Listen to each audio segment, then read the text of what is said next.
And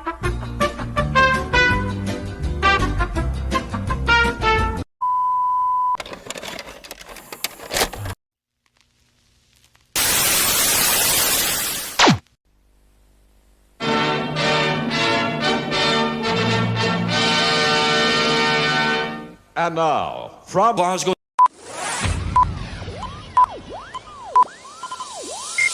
Ladies and gentlemen, may I have your attention, please?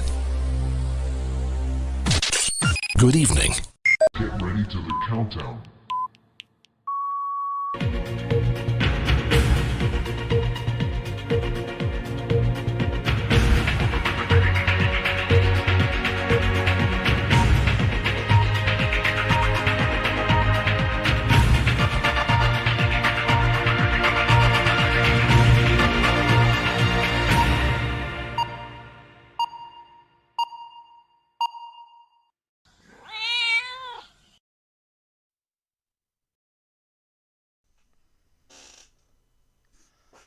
Ladies and gentlemen, there now begins a 1 minute silence in honour of Hobby Barn, who we sadly lost at the weekend.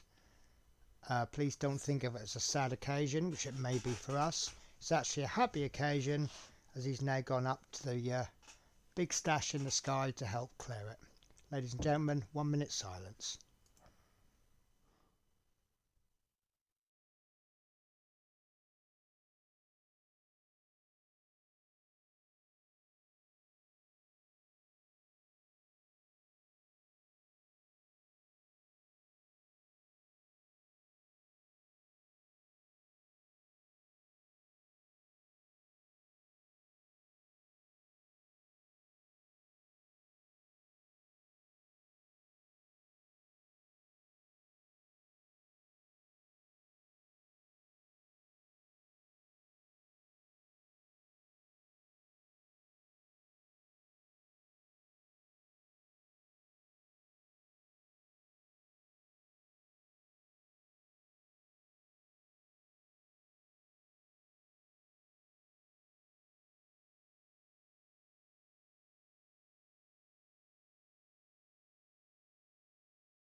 So hello guys, I have a slight problem.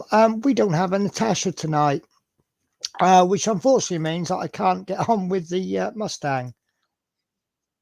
So I'll be honest with you guys, I don't know what to do. Also, I've got a unboxing for you later, but I have kind of made a promise to Little History. I'll wait till he's watching. He's doing his show at the moment. Guys, any suggestions? Something I can be getting on with? I don't know. I've tried to message Tasha, but she's not messaging back, so I don't know if there is. Actually, I've got someone else I'm going to message. I don't know. I really don't know, guys. I've got nothing prepared. I'm trying to think of something. So Smith Speed says, hi Penny, how are you, Smith Speed? Mike? I don't know. I can't think of anything. I know. How about a teen up? Yeah, do you know what? I think, see, the thing is, if I finish this stream, that's it. That's it for that scheduled one.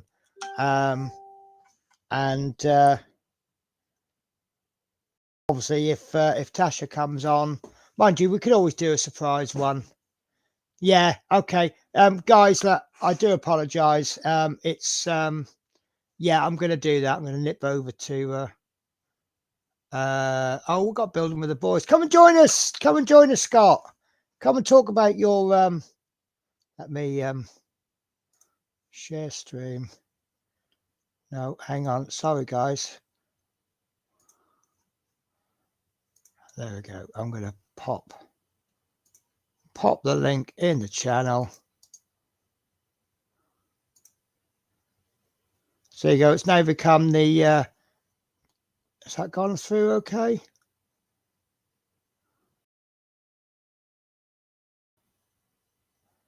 Okay, for some reason I posted that link. It's come through as Crafting Budgie Mama.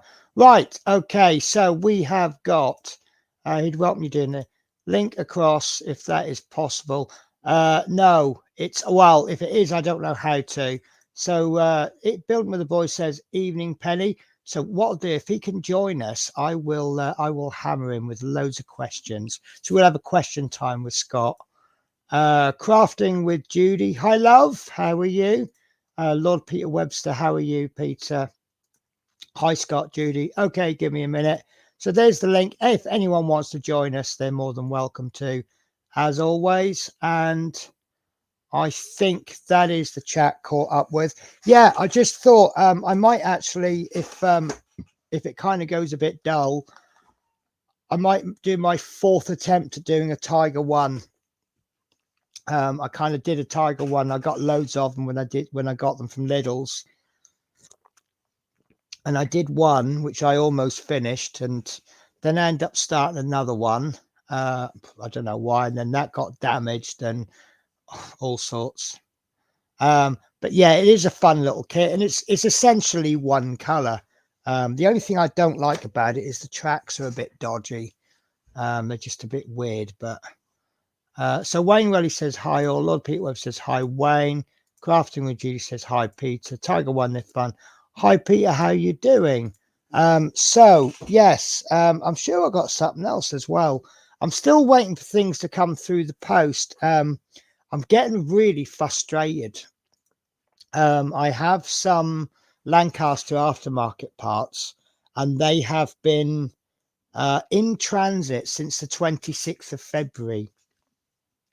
And they've not done anything. Now, I'm pretty sure that the plane has run out of fuel by now. Robert has just popped up. No, he's not popped up on my screen. Hi, Judy. Nice to see you. And Lord Peter Webster, I'm doing good. Cheers, Wayne. So yeah, it's a little bit frustrating that what's that, a week? But in all fairness, they did give me a delivery. Well, they gave me a delivery date originally, the 12th of March. They give you like a week's leeway, so it's 12th to the 19th or something. And on this occasion, they've changed it because the stock came in a bit early. And they said something like between the 4th and the 12th or something. So any day now, my motors and lighting kit. I'm really frustrated with that one because when I messaged him before I even placed the order, I said, well, what's the the ETA for the turnaround time? And he said a week. And obviously I'll consider that a week to 2 weeks. So I made the order. 3 weeks went by, nothing. Messaged him the next day. Miraculously, the order changed from order placed or order processing. So I said, well, what's going on? He says, well, we're a small company delivering to a worldwide audience, and everything's shut down since the Chinese New Year. Now, no offense, but the Chinese New Year isn't like 4 weeks long, is it? So that's a little bit frustrating. In fact, for some reason, I've just got this idea of Chinese New Year. I mean, I understand things closing down for the day because they do with us, in the UK. Where is it? Chinese New Year is, I would be able to see it if it didn't keep doing pop-ups. 10th of February.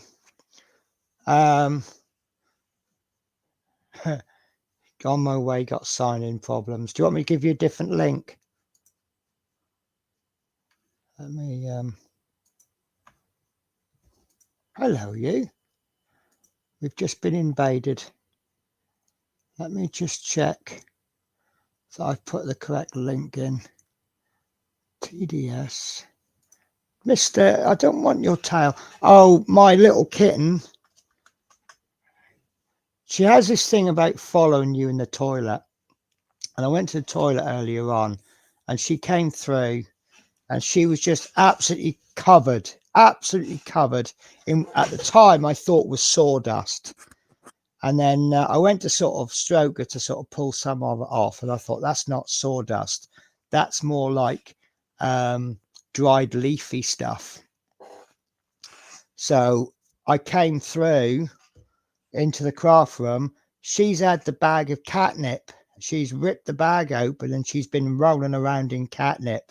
And I looked at her, her eyes was as big as her eyelids. She's like, and she's running around everywhere at 100 miles an hour. So, and you're full of dust. No, you've got grey hairs. Oh, that's interesting. So I fleed him yesterday, and he's where I fleed him. I do the little vial in the back of the neck, and all his hairs have gone grey, like it's bleached it or coated it in something. What? It must be a white coating, isn't it? He's not very happy with me because last time, so a few more days to wait. Here's $1 million question. Do you recommend the company?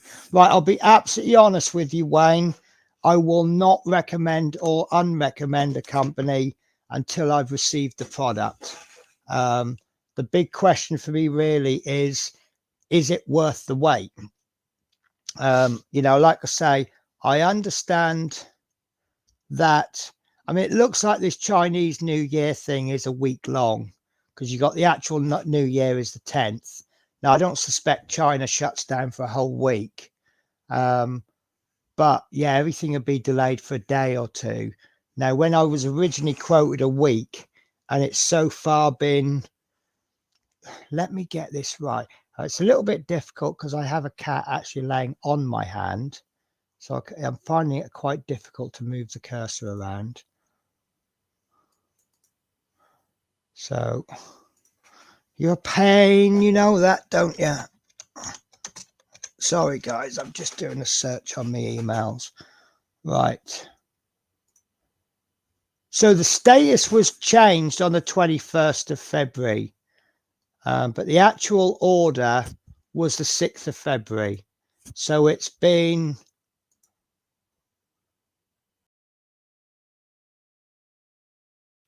4 weeks tomorrow. So, which is 4 times longer than they've originally quoted. Now, if you take into account that things have been diverted because of these pirates, and then you add on another week for Chinese New Year, that's 3 weeks. Oh, sorry. That was applied to Pia. Yeah, so Peter's been told that the correct windows will be fitted and completed by Thursday. Let's have a fun little competition then. Will you get your windows done before I get my parts? So I need, actually, I'm going to open my emails just in case Scott messages me.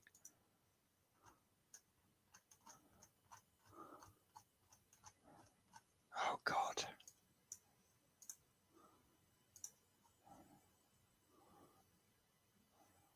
Right, I'll tell you what I'm going to do. I'm actually going to check that. That would help, wouldn't it? Sorry, bear with me, guys. I'm just going to check the link that I've posted, because if the link hasn't posted properly, that would certainly explain why.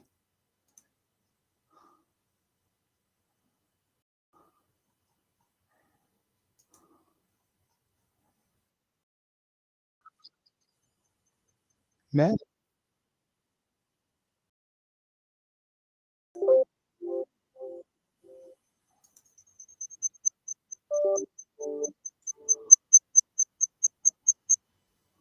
Right, so the link works fine then. Need a new link, Penny. Right, okay, I don't know what's happened then, because that link has worked absolutely fine for me. I'll email you just in case it's something to do with that.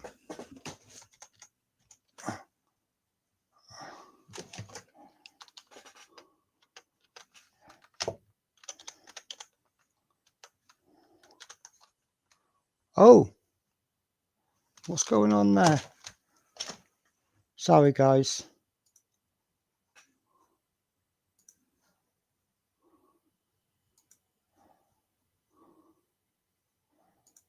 Let's generate a new link.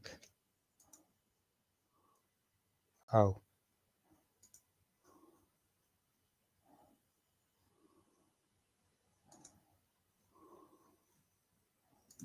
Right, try.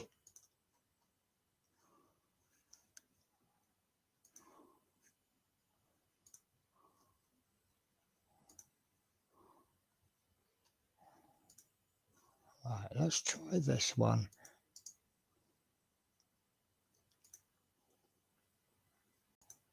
Right, let's try that one. Maybe because the link, maybe because I posted, I don't know, some funny link. But give that one a try, Scott.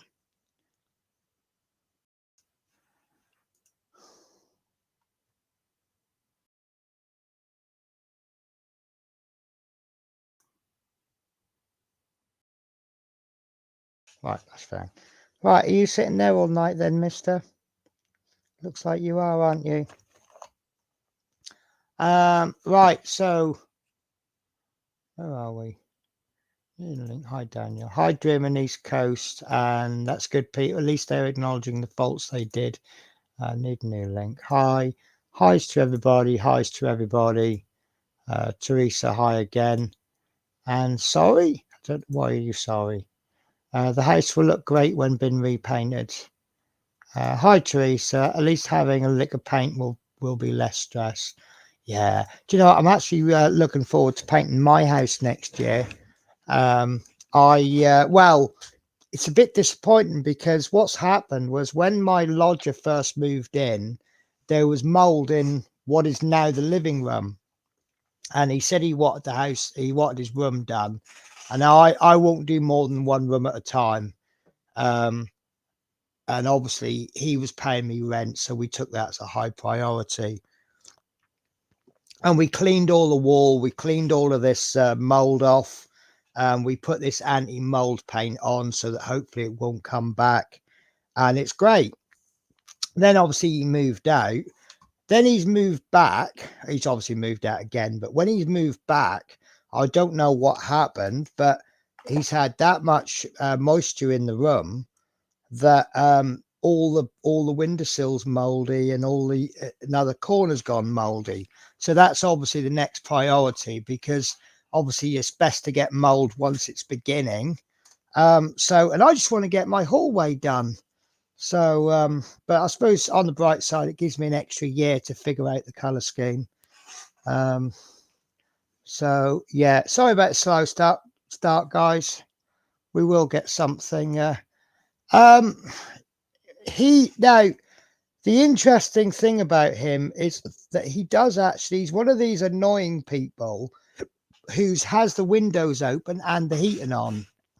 So yes, there are window vents. What we're going to do with you, mister, we might as well just put the camera on you because you always end up star of the show anyway, don't you, mister? So this is what I have to put up with during the day when I'm trying to film. So let's take that horrible chat off, shall we, so people can see you better.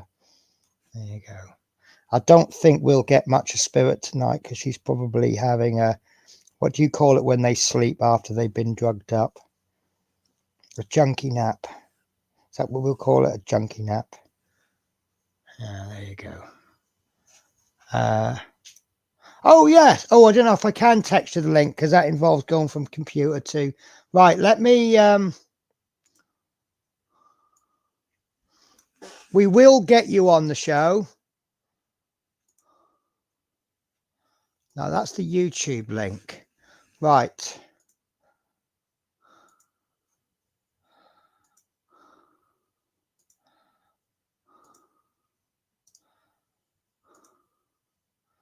What is going on?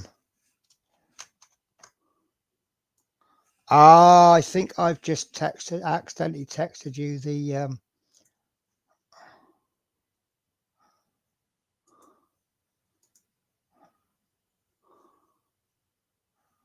don't know what's going on.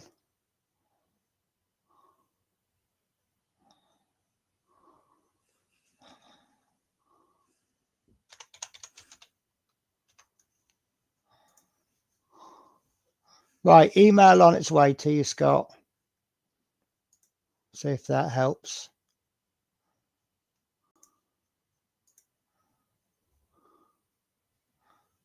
Right, buy a cheap. Yeah, I actually do need to buy some dehumidifiers because my car's got the same problem with regards to mold. The problem with my car is it sits there for 3 weeks at a time when I'm in London. When it was last cleaned in November, yes, I do clean my car just once a year. Don't judge me, and I don't care if you do judge me. It usually gets a clean couple of days before the MOT. And I took it to one of those hand car wash places. And I said to them, please do not use the steam cleaner, the jet wash, to do the insides of the doors. What do? Shh. And of course, all the steam goes inside the car. So with it being winter, it actually freezes up on the inside because there's so much moisture in the car. Hey! Yay! Scott, how are you? I'm all right. How are you? I'm good. I'm good. Thank you for saving my show. You are more than welcome. So, Scott, what you been up to? Do you know Working. what? Sorry, go on. Working. Working. Bless you. Are you? Is there a light at the end of the tunnel yet? Kind of. Kind of. We're getting there. So we're not a million miles away from being done. It's the end of this month, is it? So that's kind of it. So I've got a few more weeks to go, and then I'm free. What is it? Kind of like an end of year, finish everything up kind of thing. That's exactly what it is. So they go nuts at the end of the year. It's one of those things where companies have to blow their budgets because if they don't, their budget for the following year gets stripped. So everyone goes insane for the last 4 weeks where they're like, right, just buy or sell. So it's it's a lot. Yeah, no, I can relate to that. I was a supervisor once in an office, and my boss came up to me and he says, you haven't spent any money. Because kind of being a first-time supervisor, I kind of run the department the same way I run my house, which is don't buy something unless you actually need it. Yeah. And so he's like, you haven't spent any money. I said, we haven't needed anything. And he says, yeah, but you don't understand. I'm going to quote you now. It doesn't work like that. Well, not. Yeah. It doesn't work like that. If you don't spend the money, your budget gets cut. Yep. So let's just say that about 4 days later, we had about 15 keyboards delivered to the office and all that stuff. That's your reward for coming under budget. That's budget for the following year. It's like they don't go, well done, have some more money. They go, okay, less money for you. Yeah, you need 15 keyboards when your department only has 3 PCs, don't you? Yeah, definitely. Yes. So no, I can relate to that. See, that's one of the many reasons I love my job. You may get a time in the year when you are doing not an awful lot, and then you get a time of the year when you're doing tons. I'm doing the same amount all year. I can only ever drive one bus, and that's all I'm ever driving. Mine's peaks and troughs. Mine goes up and down, and it's stressful, but I like it. But it's if it's what you do well, then obviously it's still. I mean, today someone was telling me, do I like my? I know she actually said to me, you really love your job, don't you? I guess it's sometimes when I'm really having a good day, I kind of just come across, the wheels on the bus go, that kind of thing. And I say, look, I'll be absolutely honest with you. Sometimes I hate my job, but I absolutely love what I do. And you shouldn't work this way, but I keep my mind on the money. That's kind of where I'm with it. It isn't what I'd like to do for a living. No, but it's what I do for a living, and it pays the bills, Yeah. Why do you think I go to London for 3 weeks? Do you think I love leaving my cats behind? Yeah. Yeah. So, right, guys. So we have Building with the Boys on the channel. Your opportunity to fire in with any questions or anything. So if anyone wants to ask him any questions, and I haven't caught up with the chat. Look, I don't even know where we're up to. Attachment issues. Text the link. Right, buy cheap. Yeah, so I am getting a dehumidifier anyway. Heat, fighting cold, cat litter and washing powder in a tray. Cats cannot use LOL or in socks. Powder, email it. Better than any of those damp tubs. Oh, are those damp tubs no good? Because I was going to buy a load for my car because I really need to dry the car out with having mold and it freezes up in the winter time. It's absolutely awful in my car. I have to leave for work 15 minutes earlier so that I can sit in the car with the heaters on, defrosting the inside of the windows because the damn car washers go with the pressure washer on the door sills. Used in campers and statics up here. Hey Scott, says Dream Builder. Hey, Dream Builder. Don't pay big money for dehumidifiers. My cheap one collects half litre each night. Do not send me one, Peter. Don't. I know what you're like. Lord Peter Webster says, hey, Scott. Yeah, Peter. East Coast says no Tash. Yeah, no, there is no Tash. She's not turned up. We don't know why. I'm not judging her. I know she had a bit of health issues last time she didn't show up. So that's fine. All right, Penny, and all was a quick check-in, getting in bed, doing some Netflix. Don't blame you. I'd rather watch Netflix than my channel. So you take care. Not stopping to watch Moz Dream. This time of year, Rolls-Royce blew their last bit of budget on Duracell batteries to keep their next year's budget. Yeah, it's that you just spend your money on anything, don't you? Yep. Mm-hmm. Otherwise, also the tax man gets it. Yeah. Which we don't this is the thing. I'm trying to blow a budget, but at the same time, I'm also meeting people that are trying to blow theirs. So they buy this from me. I'm like, yeah. Yeah. So are they just literally going up to you and going, just sell us everything you've got? Yeah. And you're like, yeah. I can't. It's one of those things. If you work in an office or a factory or any kind of environment and you want something, March. That's when you ask for it. Ask for it in March, you'll get it. Yeah. Ask for it in April, no chance. Ask for it in March, you'll get it. Yeah, because people want to blow their budget, but they don't want to blow the budget first month of the year. So you ask February, March, you'll get it, almost guaranteed. Right. Here's a question for you. I don't know if you can answer it. Let's say I had a shop. Mm-hmm. I made a bit of profit. It's coming into March. So I'm like, right, lovely. I'll buy loads of stock so that I'm not making much money. Yeah. But now I'm going into the next year with all of this stock. Mm-hmm. What happens when people buy all of that stock and now I've made more profit than I did last year? It carries over. So there's a whole trick. This is where your accountants are involved. There's a whole trick in making sure that it looks like you never make money. So there are ways of doing it. It's like, I don't know if you know this or not. Do you know the first Star Wars film has never made profit? Has it not? Nope. Because they did a bit of creative. Yep. So that makes sense because what I'm about to say, I haven't done anything illegal. When I was in agency bus driving, I was making $1,000 a week. Didn't pay a penny tax. Mm-hmm. Didn't earn enough.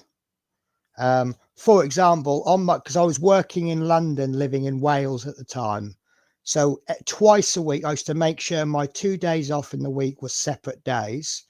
So I used to do 2 trips home for my day off, traveling from my place of assignment to my registered address, which was in Swansea. Yeah. That was 360 quid written off twice a week. And then obviously I'm renting a place in London. Then I'm traveling to work every day at 45 pence a mile. and it was brilliant. Didn't make any profit in 2 years. So there used to be little things that you could do where you could invest in things that will never make money, and films are always a safe one to do it in. So typically, Hollywood films don't make money. They do, and we know they do. But you have an army of accountants to make sure that no, this we can't pay this because at the moment we've got a legal case regarding and it just goes on for years. Yes. And so no one gets paid. So typically why they do that is a lot of people have options in their contract where it's a case of you'll get 1% or 2% of the gross profits of the film to make sure they never pay that out. Before profit, not before tax, not after. Yeah. So to make sure they never pay that out, they make sure the film never makes money. There are cases where it can't be denied, and there's a funny one that happened with Michael Hutchins, who was the lead singer of In Excess. They said, "Look, you've got a massive tax bill coming because of how much money you've made from the music." They said, "So you need to invest in something that doesn't make money, and you won't have to pay the tax bill." So he said, "Well, like what?" They said, "You need to invest in a film." They said, "Invest in a small independent film, and you won't pay any tax." So they found the first one that was shooting in Australia at the time and invested in it, and he invested $250,000 in Crocodile Dundee. No. They thought it was going to be a bomb, and it was like the highest grossing film of the year.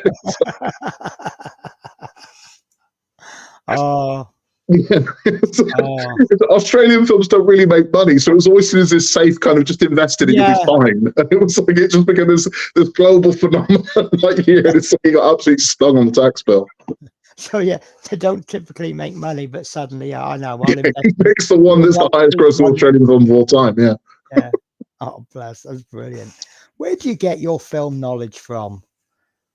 I've got a weird condition. I don't forget anything.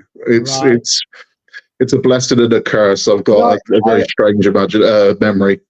I never confessed to be a geek and really into everything. I like what I like, and I have a level of knowledge. Like I like Star Wars. I can tell you little things about it, but I probably know 5% of what you know, and I'm not ashamed by that. I'm not a big Star Wars guy at all. I've seen them, I like them, but I'm not a massive Star Wars fan at all. Right. Okay. Well, I went to that Comic-Con at East Kilbride, where I live. And the primary reason I went was I'm starting to get into these Gundams. Let's see if I can find one. But there just aren't many suppliers in the UK.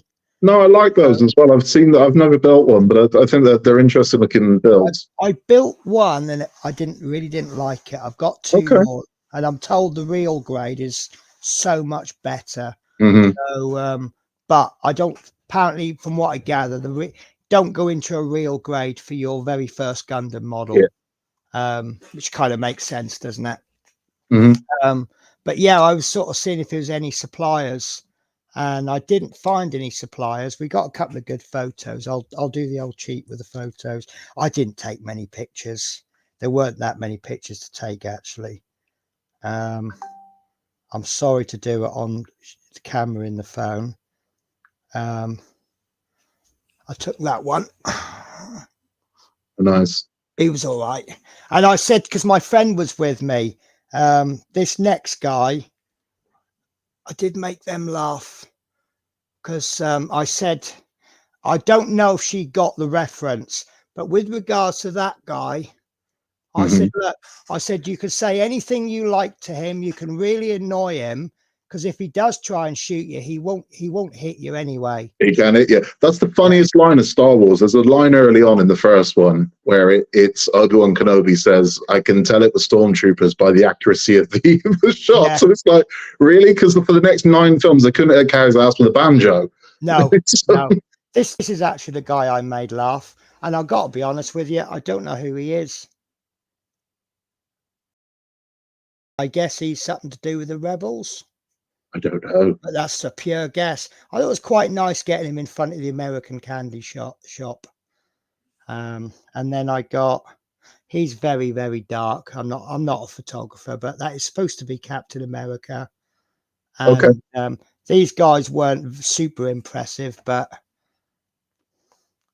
I thought you might like that one. Oh, did I email you that picture the other day? I don't know if I got round to it. I don't think so. There's a shop in Glasgow. It was nighttime. I was in my bus, but just for you, I risked losing my job, getting my camera out to get a photo. Oh, you did? You did send it to me, yeah. Handsome Jacks. Yes. I just saw it. I was actually stuck at some roadworks, and I saw that, and I just thought of you, and I thought, how long have I got? How long have I got? The light's still red. And that was literally how it went. We've had big news on Handsome Jack, and his next show is in 2 weeks' time, and he's fighting for the title. Nice. So he's fighting for the championship. I've got to be honest with you. I mean, I was into wrestling, WWF stroke WWE when I was a kid. By saying WWF, it's telling you how long ago I was. It's what it was. Yeah, when I started, that's what it was. And I kind of fell out of love with it. I found it quite boring. But I've been watching your son, and actually I'm kind of getting back into it.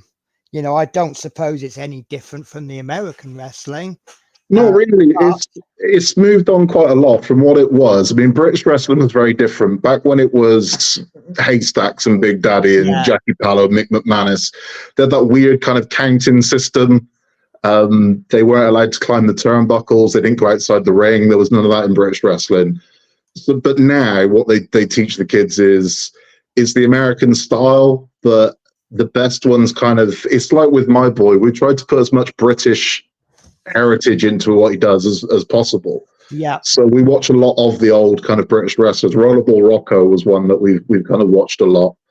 And Adrian Street, just to get him kind of, you know, I don't want him to just be a clone of an American. And that's what we're trying to do. So we're trying to make sure there's a British kind of style to him. I actually watched that, what was it called? Keeping It in the Family or something like that. Yeah, Fighting with My Family. Fighting with My Family, yeah. I mean, apart from the fact that I was very annoyed that they had a Bristolian accent portraying people from Norfolk. Yeah. Yes, you'd have got that as well, wouldn't you?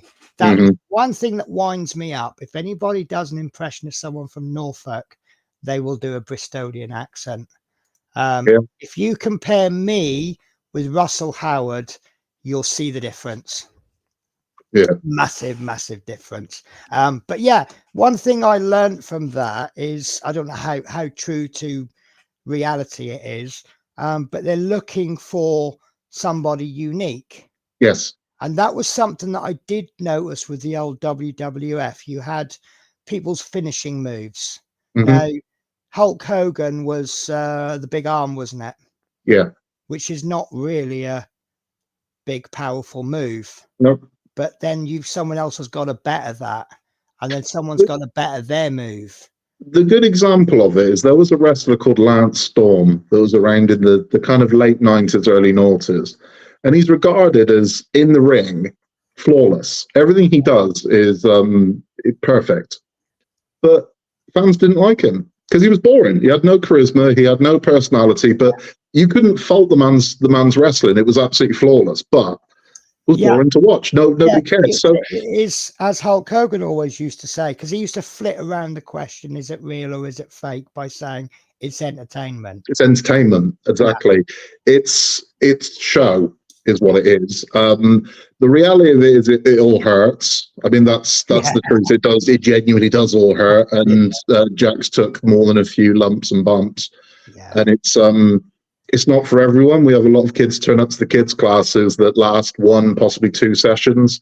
And then when they realize that that floor in the ring is not a trampoline, it's not a big it's wood. It's planks of wood. Anything, isn't it? You know, the kids turn up at football at 6 years old, expecting to be Premier League footballers from day one. When they realize, actually, I've got to put some work into this. Yeah. You know, it's like, oh no, I think I'll go and stick with me playing war with sticks with my friends. it's difficult with the kids because a lot of them want to play wrestler rather than learn to be a wrestler. And to learn to be a wrestler, the bulk of what you're going to do is learning how to fall properly, Yes. learning ring awareness. They do a lot of rolls and they run drills. There's a ton of cardio. It's not day one. Here's a mask and some sequins. Day two, let's fight. It's not like that at all.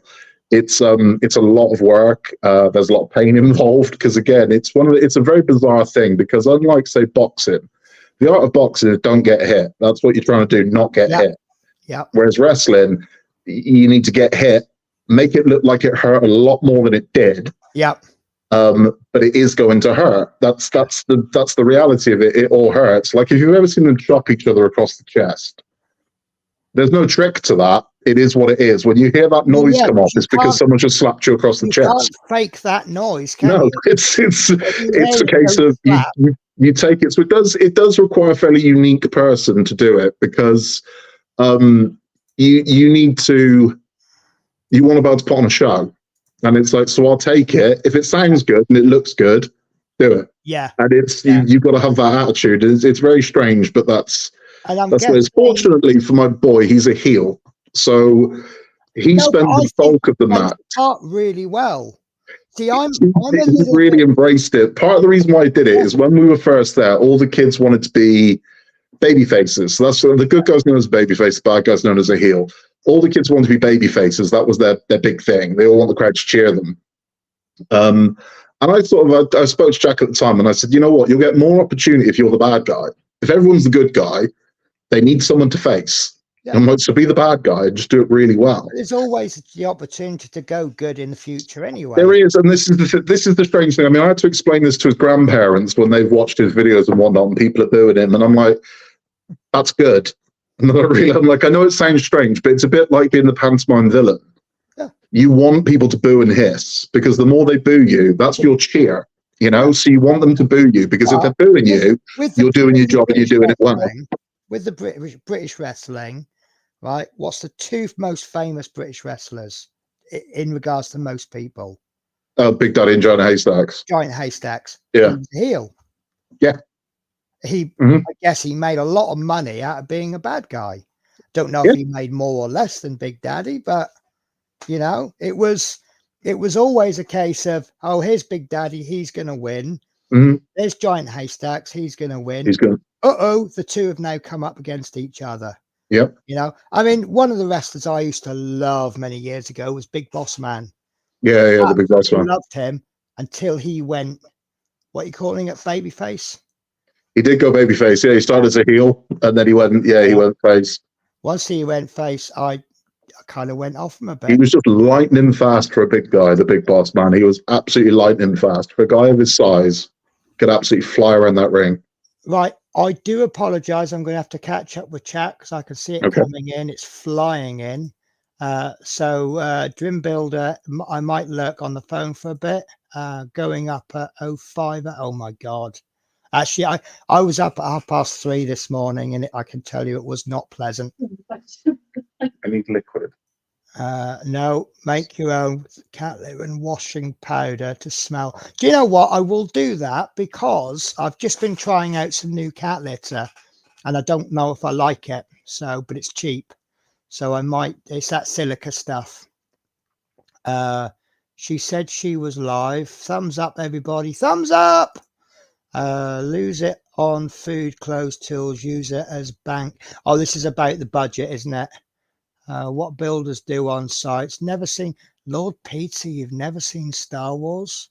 Actually, I've got the absolute pleasure of introducing Game of Thrones to a friend of mine. She's not seen it.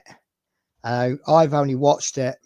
Never seen it. Oh, I'm going to have to come around yours then and watch it with you and introduce it. Because like I say, I've only watched the entire 8 seasons for 5 times. And it's about time I watched it again. I couldn't get into it. Could you not? No. I think there was a lot to take in right at the beginning. I tried. This is the thing. I tried to like it. I really did. And I just couldn't. I don't know why.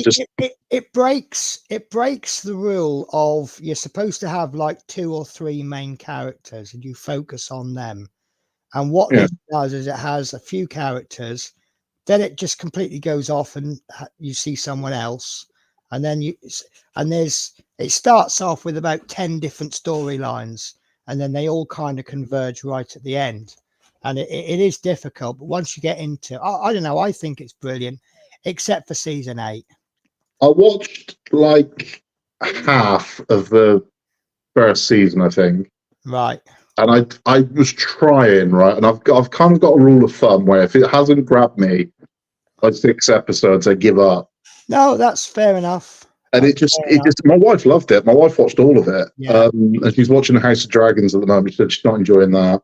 I watched the first season. I don't know if season 2 is out. I'm kind of, to be honest with you, if it wasn't for Matt Smith, hello, there's my future hero. I was just telling your dad that I wasn't really into wrestling anymore until I started watching your videos. Really? Yeah. Wow. And I think you make a fantastic bad guy. There you go. I've embarrassed him now. Look at the colour of his cheeks. You're shy now. So, guys, this is Handsome Jack. This is Handsome Jack Heartthrob. You gotta do your thing. Yeah, that's it. Let me put you on big. Yeah. See, doesn't he do that so well? See, like you say, it's not always about the fight, and you've got to have the character. Got to have the charisma, yeah. Yeah, if you don't have a character, you're practically nothing. That's it. You're just a fighter, aren't you? Mm. See, I'll tell you the name of a boxer that I used to work with, a guy called Alan Lay. Does anyone know who I'm talking about? I do. Do you? I do.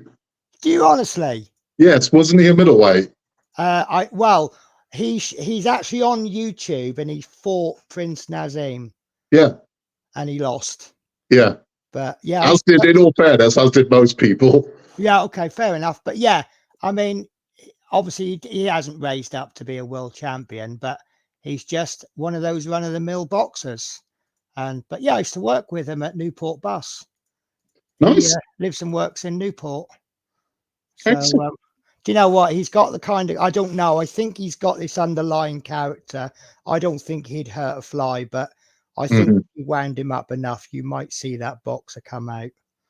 I'm sure he would. Yeah. Right. Stephen Hayes says, hi, Penny's Pit Stop. Hi, Lord. We get a lot saying hi to each other on the show. Hi, Lord Peter Webster. Hi, Stephen. Hi, East Coast UK. Hi, Stephen. Hi, Stephen. Looking forward to seeing him again, Scott. I was talking about Handsome Jack there. You say thank you, Peter. Thank you, Peter. Lord Peter Webster, how do I get in touch with you again, please? Seen loads of British wrestlers live back in the day. I met Big Daddy, Giant Haystacks, and Crybaby Jim. Is that Beat Breaks? Facebook message me, Stephen. Lindsay Bill says, hello all. Just sent Facebook message to you, Stephen. I think I got like one. Hi, Lindsay. Hi, Peter. Hi, Lindsay. Hi, East Coast. Never seen a Game of Thrones either. Oh, same here, Lord Peter. Just popped in, dropped you a like, Penny. Thank you, Lindsay. I appreciate that. Hi, Lindsay Bills. Hi, Teresa. Hi, Stephen Haynes. You are a star, Jack. Love to watch you. Keep up the good work, young man. Thank you, Peter. And I think pretty much what you've said there is that he's making it because he's putting the hard work in. Yeah, whereas, I mean, what as a percentage wise, how many kids would you say drop off? 80, 90%? I'd say, put it this way, we've got less kids now than when we first started a year ago. But on newcomers, most last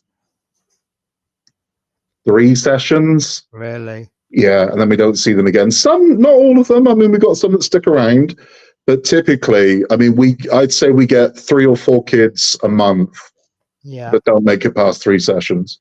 No, that's understandable. So it is.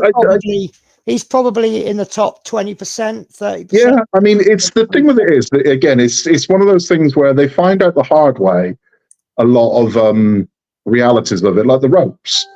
People think, are they like bungee ropes? Nope, they're ropes. It's rope. It hurts when you run into it. There's no. Do they differ much from a boxing ring? Yes, in the ropes of a boxing ring are actually looser, because they on a wrestling ring they have to be very tight so you can kind of spring off them. Right. There's only 3 ropes in a wrestling ring as opposed to 4 in a boxing. Okay. So they don't fall out in boxing. Yes. So the ropes are tied together as well down the middle in boxing. In wrestling, if you watch them run into the ropes, what they do is they always throw their arm over the rope and they run into it. And the reason for that is so they don't fall out. Right. If you keep your arm up like that, it keeps you in the ring, basically. If you try and run without support, you'll go straight out. Okay. Oh, yes, because otherwise the ropes can separate there. And you basically your butt goes through it and you just keep going. So that's what happens. Yeah. So it's a strange one. They have to kind of learn to lean into it. So they lean into it with their back and their arm goes over the top of the rope. So just that way you'll never fall out of the ring, basically. Right. Okay. Peter Webster says you can see the love and commitment Jack has once he walks through the curtains. I can't stop smiling watching him. Yeah, I think maybe that's what I've got caught up in. It's not the wrestling I'm watching, it's the charisma I'm watching. This is the thing, right? If you see him before the shows, like you've just seen it there, if you see him before the shows, he's a completely different kid.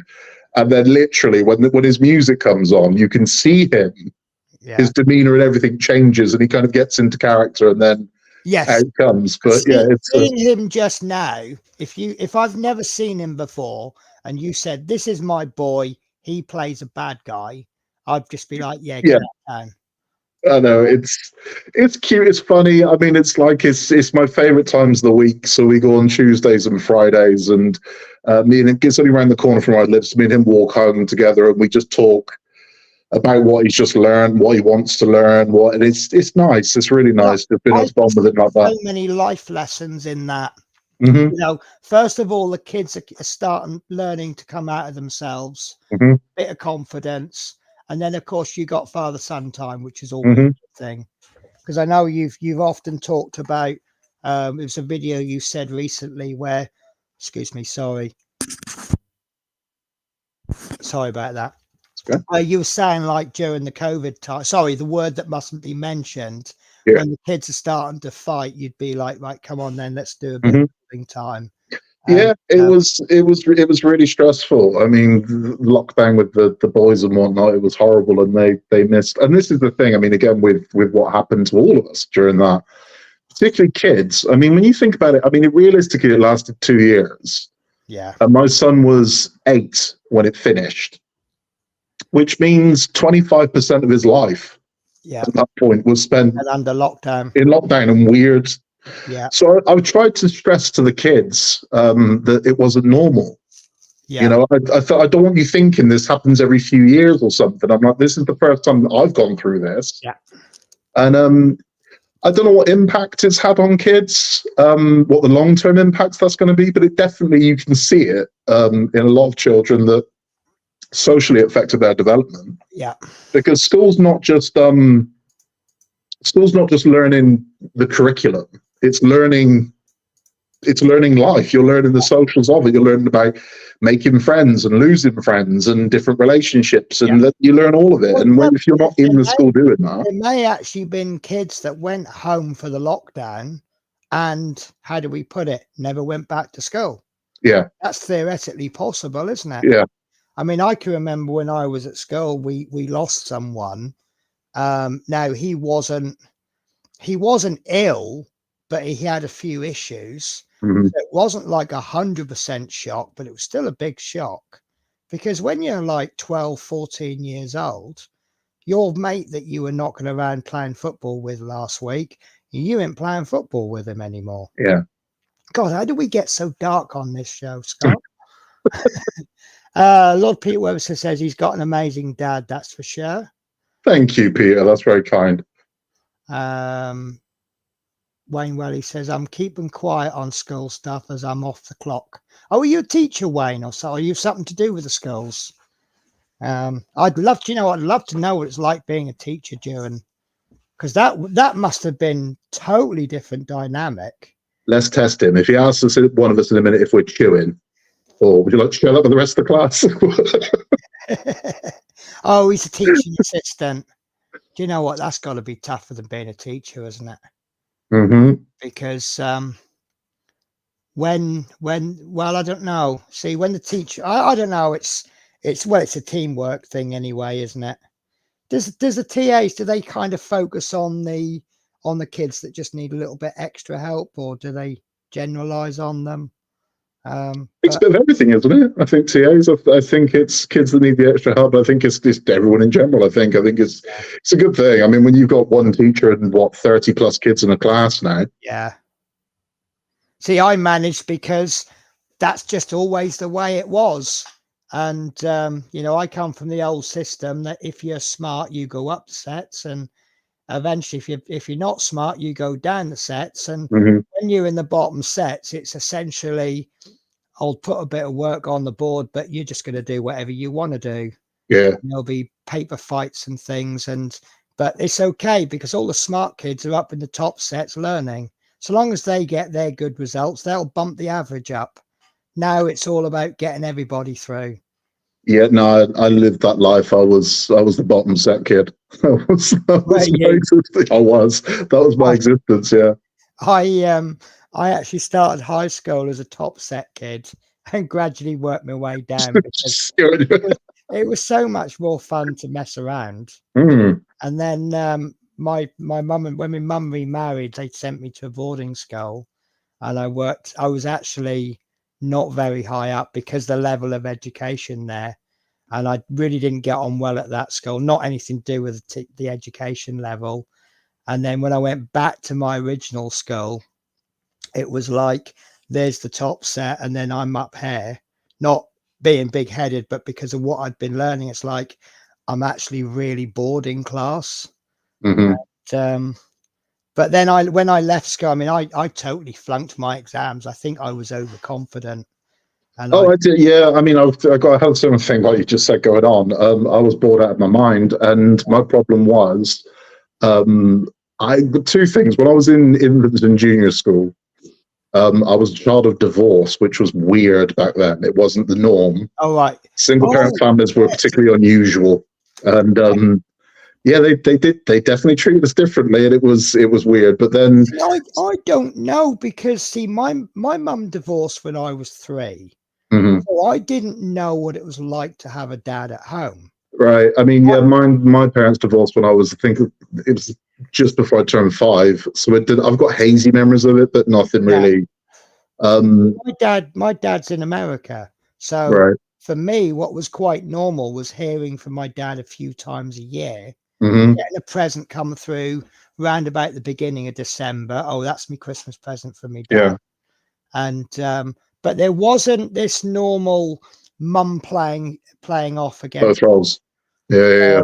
But it was just, no, mum just got on with things, and I got on with things, and things were what they were. And I always watched all my friends getting stuff that was better than mine, and they were better than me, and they were getting it's tough.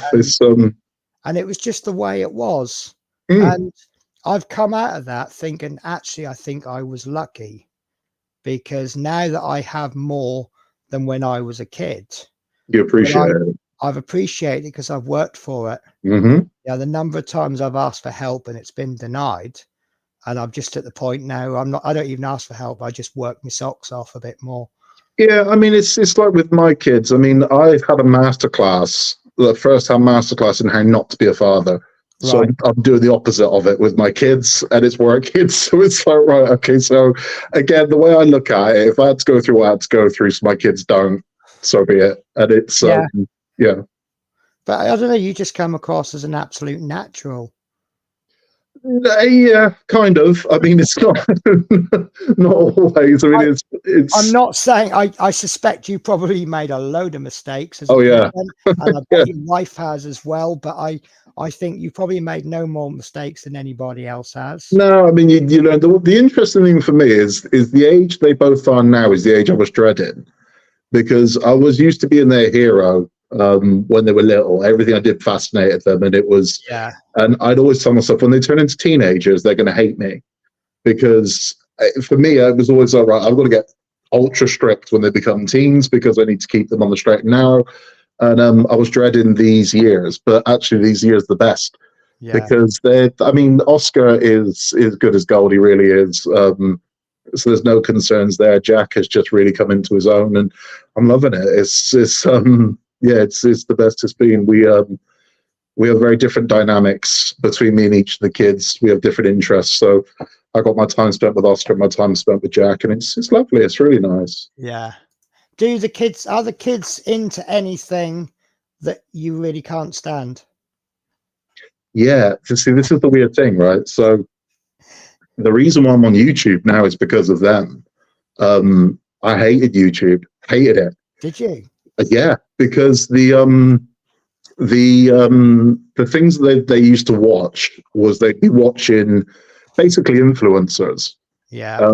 And there's a lot of influencers aimed at children that dress probably 10 years younger than they are, talk as if they're kids, and I didn't like it. I found it creepy. I found it weird. And what I particularly didn't like about it was nothing for sinister. I'm not saying like in a sinister way. What I didn't like about it was, for me, it seemed like it was the manipulation of children for views and to sell stuff. Yeah.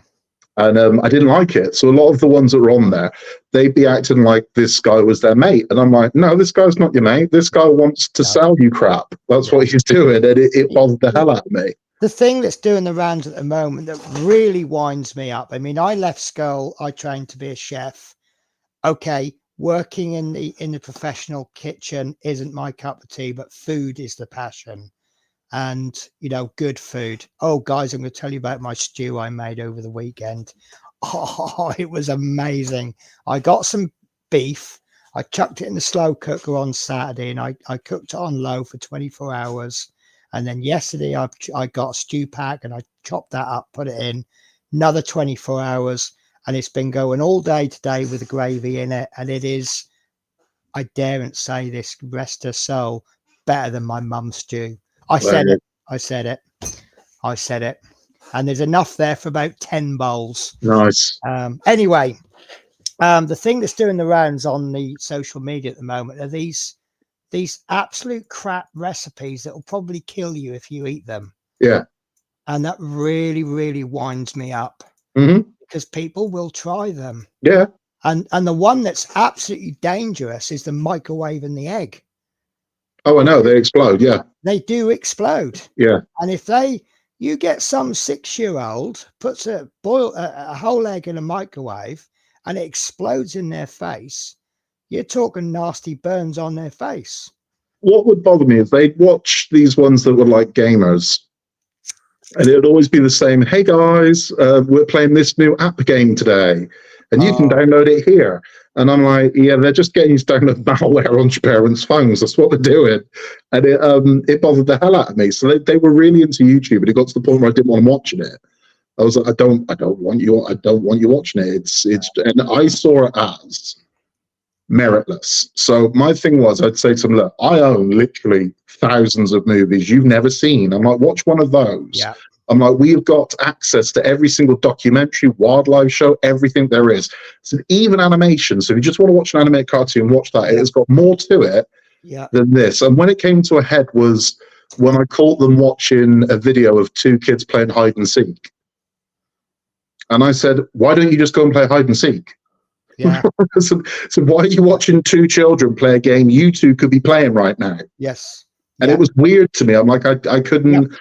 So I couldn't relate to it. I never got into gaming channels because why am I watching someone play a game when I've got a PlayStation in the other room? Right. And that's what used to bother me. They'd be watching someone play a game they've got. And I'd be like, just play the game. Yeah. So the reason why we're on YouTube now is because they kept asking to go on YouTube, and I kept saying no. So absolutely not. Yeah. And you don't want them watching it. You definitely don't want them on it. No, I was like, absolutely not. I said, boys, you're not doing it.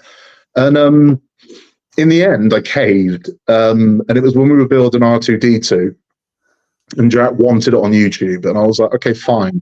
So I think the first video we ever uploaded to YouTube is probably an R2D2. It's an R2D2 video. Yeah. And I was very strict with it. I'm like, the comments are being turned off because I didn't want anybody bad mouthing Jack or anything like that, or say anything nasty. And then one day I left them on. So I didn't mean to, but I uploaded the video and left the comments on. And I thought, shit. Then all of a sudden I started getting these alerts on my phone and telling me that comments happened. And they were all very positive. It was all very nice. I was like, okay. And then I only ever did videos with the boys, hence building with the boys. Yeah. And then the first one I did on my own was the trial of Eddie Stobart. So it wasn't the trial. It just been launched. I bought it to see what it'd be like, and I said to the kids, "We can go build this." Then I don't want to do that. I was like, "But I bought it now." So that's what I did on my own, and that was the first one I did on my own. It was weird to sit in front of a camera and just talk. Was weird, and it's not as easy as it looks. It's one of those things where you know what I'm talking about. If you're just going to sit in front of a camera and talk for 15-20 minutes on your own, it's weird. It's not the easiest thing to do. My first lives went out on Twitch, and I'm so grateful that they delete them after 30 days, because my first ever live was awful because I was talking to the comment. So you get the comment come in. Now you're talking to that comment, but then you wait for the reply. Now there's about a 10-second delay between you saying something and them hearing it. And then they've got to type the message. And there's about a 10-second delay between them hitting the enter and it appearing on your screen. Yeah. So it was like 70% silence. Yeah. And then, of course, once you're talking to the comment, you're not doing whatever you're supposed to be doing. So you're actually spending most of your live stream doing. No, and these are conversations I've had with people. I'll be honest, and I'll put my hand on my heart. I would enjoy the part where it builds more if I wasn't filming them. Yeah. If I could just go at my own pace. Yeah. If I wasn't trying to reach around a camera, if I wasn't trying to do it so it's positioned so everyone could see it, if I could just, I'd enjoy it more, I would. Yeah. But at the same time, I enjoy interacting with everybody. It's why I do it. And it's what's kept me doing it. The community is what's kept me doing it. And that's why. So it's the dynamics has changed for me. Sorry, the cat has a habit of putting the tail just exactly where it is. I originally did the YouTube channel as kind of a video diary that I can go back to in the future. And then it kind of changed to the interaction with people. I get my regular people who comment, which helps me along. And now that I'm getting close to that magic 1,000 mark, I think my dynamic is changing again. And I don't know if it's a good thing or a bad thing. I don't want to be mercenary. But at the same time, if you can get a bit of income that can help build the channel, I'm quite happy to use all my YouTube income for YouTube. It's what I do. What I get from YouTube is certainly not a lot of money for what I get, but it's all of it goes back in. The YouTube, it's one of those things where I don't class it as like I've had the question, how much does it cost you? I'm like, it doesn't cost me anything because I'm doing it regardless. Whether or not there's a camera pointed at me, it doesn't cost me. I've never bought anything specifically for the channel. No, I haven't done it. Anything I've bought is something that I want. It's been the same with me. There's been part works that there's been part works I've looked at and I've thought, I'd got a lot of views out of that. Yeah, the same here. There are part works I know full well if I built them, I'd get thousands of views on them. But I'm not interested. Like the Enterprise, for example, I know I'd get an absolute, but it's But are you being true to yourself if you're building something you don't like? Yeah, I don't want to do it. It's like, and then what am I going to do with it at the end? If I build the Enterprise, I'm not interested in Star Trek. I've never watched it. That Terminator, that takes up an awful lot of space. And now sitting there, you see, I've got everything crammed on the shelf there. Yeah, I've got the Concorde sitting in front of the Eddie Stobart, which is huge, far too big. And then I've got, that gauntlet. The there's a little gauntlet, my bit of God, me- is yeah, Yeah, it is massive. You got your gauntlet, your mini gauntlet sorted out yet? kind of. Kind of. Oh, do you know what?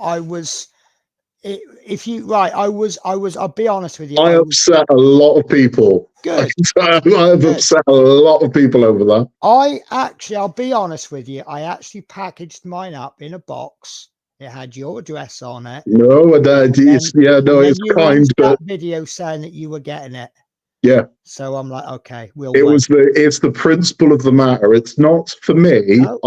I don't really care. The kid would like it, but even he said, "I'm not bothered, Dad." I'm like, I just I'm thought it not. would be great for you because you've done the Iron Man, you're doing Yeah. the Gauntlet, and I see it as a kind of in between the two, an What- Iron Man Gauntlet.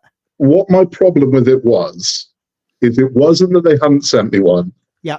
It wasn't that we weren't getting one. It wasn't that it was something I really It was wanted. the fact that they've said you're getting one and now you're not getting Well, one. it was the fact that I told everyone they were getting one. So when the thing launched, I do the same thing I do on any of these. So if I'm doing one, I'll talk everyone through it. This is what it's going to cost you. This is what you can get. Yeah. And I've told everybody that's watched it, if you subscribe today, you will get this. Yeah. They then turn around and say, no, you won't. And I'm like, okay, so by no fault of my own, you've made me a liar because you said, so everyone I've told to, I've deceived. And I was like, no, I'm not happy with this.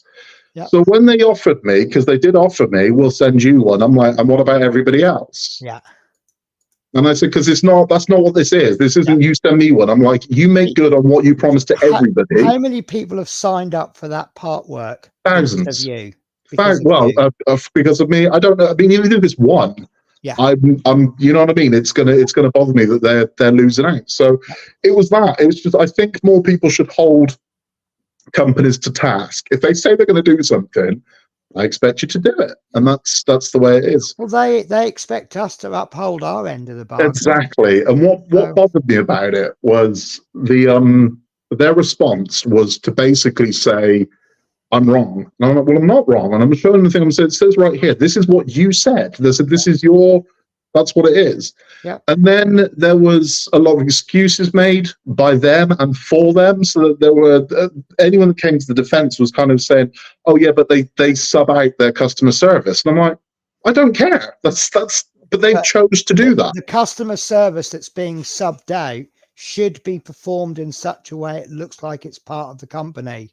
And this is the thing. This is me turning into work, Scott. At the moment, I've had it before when I've bought something that hasn't turned up, and the supplier will say, "Oh yeah, the driver's let us down," and I'm like, "Right, but you chose that driver." Yeah. I'm like, it's on you. You're not putting it onto somebody else. Yeah. So if you've chose to sub out your customer service to a piss poor company, yeah, well, that's your fault. It's not the fault lies with you. I've cancelled 2 subs to different companies because they've used DPD, who've let me down quite badly. Mm-hmm. And if everybody did that, the companies would then be saying, we're not getting any orders, and it's because of the company we're using, we'll have to use a different company. Mm-hmm. And I've said to them, if you change your courier company, I'll come back to you. And if everybody did that, then if that other company starts to deteriorate, and maybe DPD can say, well, we bucked our ideas up, so they go back to DPD, we'll all go good because they're not using Yodel or whoever. Mm-hmm. Yeah. So they have contacted me and they said that everybody will be getting it now. And they said that everybody that signed up, whenever it was up to the shot of the early bird, everyone will get it. So all pre-subscribers will get it, and they'll be coming in the next pack. Yeah. If it does, okay, no harm, no foul. You know, they put it right. That's okay. That's fine. It's, you made a mistake, you put your hands up and you rectified the mistake. Yeah. Brilliant. And I have no issues with that. No, I don't. It's like if you made, all I expect from any company is them to say, we got this wrong. Sorry. We put it right. And it's like, okay, that's fine. That's absolutely fine. There's no harm, no foul. Did they at any point though, because they'll say things subject to change, dependent on stock level, because Harshette use that one, don't they? Free gifts subject to change depending on stock levels. Yes and no. So there was a bit of they can change the gift, but they still got to give you a gift. Right. Okay. Do you get what I mean? They can't go, you'll get something if you subscribe early, because basically what they've said is it's to lure you in. It's a bit like offering somebody a bonus if they do something and then go, not give you the bonus. Right. You know, Yeah. it's oh, you better give me something. That's yeah.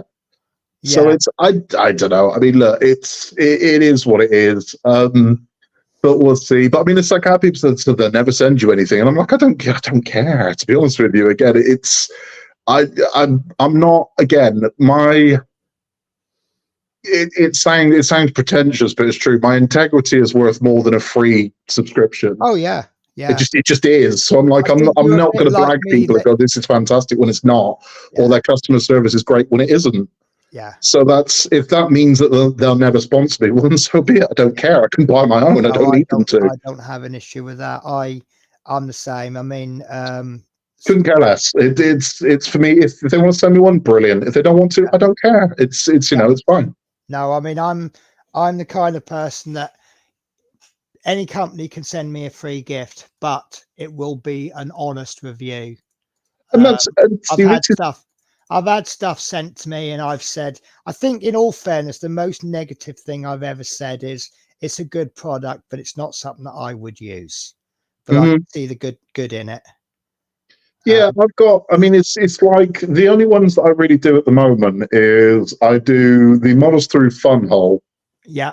And I love them, genuinely love them. They are absolutely beautiful. I can tell you genuinely love them. You're not just saying. No, I had, this was quite funny. I bought some 3D print filament years ago and the company messaged me and said, if you give us a 5-star review, we'll give you the product for free, but we want a 5-star review. Right. And I kind of thought, well, I was quite happy to give you a 5-star review anyway. Then they sent me something else. I can't remember what it was. It was one of those products where I would probably have never looked for it and bought it, but once I received it, actually it was all right. So again, 5-star review. Gave me my money back. Then I got something else from them, and there was a few niggly issues with it. So I left a 4-star review. Never heard from the company since. Yeah, that's I mean, and this is the thing. So it's like if they made a bad one, it'd be weird for me now. If they made a bad one, I would say it was bad. But it would be, I'd have to be objective to it and say, other models. So you'd I'd have to judge against the other ones. And I'd say, look, this one's not great compared to the other ones that have been. And I am critical. So when I sort of review them, I say the things they got right. I say the things they got wrong. Yeah. But I think that they are genuinely beautiful. And the beauty of working with them as well is at no point have they ever asked me to say this is good. Yes. If you don't say this is good, we won't send you anything. Nothing like that at all. They, as a company, genuinely, this sounds like I'm, hawking their stuff. I'm not. I swear to you on this one. No, it doesn't. You do sound like you're being honest about it. The actual company itself genuinely value opinion. So anybody can message them. It's not just influencers. Anybody can literally email them and say, I've got an idea. And they will get back to you. They will take it on board and they're interested because as a company, they've got big ideas and they want to grow. So they genuinely want feedback, whether or not it's positive or negative. So I'll get messages from them where it's not about, can you do this for us? I'll get messages where they say, this is an idea we're currently working on. What do you think of this? And then I'll get ones where they say, do you have any suggestions? What would make this better? Would you? And they genuinely do it. They take it on board. And I mean, can you see Lego doing that? Because I can't. They don't care. Lego can like this. Lego have their own team, don't they? Yeah. And then they have people like you and me who make something up. And then they can send that design to Lego. And if they like it enough, it'll get. So Lego's a bit of a different setup, isn't it? Yeah. But it's sorry, Scott, I'm going to have to do a catch up. Okay. I think I've got so much. So Wayne Raleigh says, I wouldn't train to be a teacher as too much hassle now. Yeah, isn't it more about getting Ofsted reports than it is actually educating the kids? Yeah. See, I couldn't work like that. I've always imagined teaching as to sell with love. Yeah. That's my idea of teaching, getting through to the kids. Yeah. So Wayne Welly, I'm a TA for special needs schools, so my workload is different. I have got absolute 100% respect for you then. Anyone that can do that job. You know, I've worked with special needs kids and I couldn't do it all the time. You know, I can do a good job when I'm doing it, but I couldn't do it all the time. This I'm not surprised at. Peter Webster, I was clever at school, left with second highest exam results in the year despite being bullied constantly. Oh, bless. Was it because you were smart you were being bullied? I used to get bullied because I was small and I used to cry easy. And then I learned that if I cried, they'd stop bullying me. So it's not just classwork to help, it's also providing personal care to the students as a majority cannot. Yeah. Going to head off now as Moss's live catch you all again. I know you're gone, but take care, Wayne Welly. See you later, Wayne. Take care, bud. Later, WW. What's that mean? Well, I don't know. Lord Peter, that's why I don't film my bills due to needing to take time because my eyesight issues and don't want to be ridiculed for not being as fast. Oh, I don't. Do you know what? I'll be absolutely honest with you, and I might get a strike against my channel on this one. But if anyone ridicules you, they can just fuck off. Yeah. Sorry. It's true. I've been, I won't say trolled, but I've had a lot of negative comments, and usually my answer is thank you for the view. Because I'm doing my channel my way, and if you don't like it, there's other people doing what I do. I'd like to think you're watching all of us, but if you don't like the way I do it, I'm sorry, it sounds very uninfluencer. I just don't care. No, and so it's I'm quite fiery. So my problem is I start typing back, and before I reply, I read it back to myself and go, nah, and let it go. I'm thinking, yes. Nah. I tried to reply to all of my comments, good and bad. Yeah. If you're going to be negative, I'd rather you were critical rather than negative. I mean, I've had the old, I'm going to ask you this question later on, but I've had the old, this part work should be banned, it's so expensive. Yeah. The police should be involved. Mm-hmm. And my response to that is, well, so long as you look at all the information that's there. Yeah. No one pulled the wool over your eyes. No. Yeah. I mean, it's like when that Routemaster advert came out. First issue, $1.99. Usual price, $8.99 or whatever. Complete in 100 issues. Yeah. So, right, I can't add up in my head. So out comes the calculator. Right, that's how much it's going to cost. That's what it's going to cost. Yep. Yeah. Dominique says, evening. How are you, Dominique? Hi, Peter. Hi, Dom. I can see myself getting all the Titanic issues and end up gifting it to someone who can't afford to build it. Well, I'm very poor and I can't afford to do the Titanic. I really can't. No, I'm just joking there. Someone who can't afford to build it, but doing that, I worry if the recipient would sell it. Unfortunately, that's down to you, Peter. You've just got to find the correct person to gift it to. I could chuck a few names your way, but even then it might go sour. I actually gave a lot of issues of Routemaster, not give them away. I did sell them at cost price. Why aren't you going to build it, Peter? Probably, I guess it's his eyesight or time. I'd build it for you. There you go. I'd put it together for you. I'd do it. If you want it built, I'd build it for you. Well, it's funny you say that because he said, I hope you don't mind me saying this, Peter. He sent me a message the other day asking me if I'd do the wheels for the James Bond for him. Yeah. And I said, yeah, absolutely no hesitation in doing that. Because if it's anything like the Jag wheels,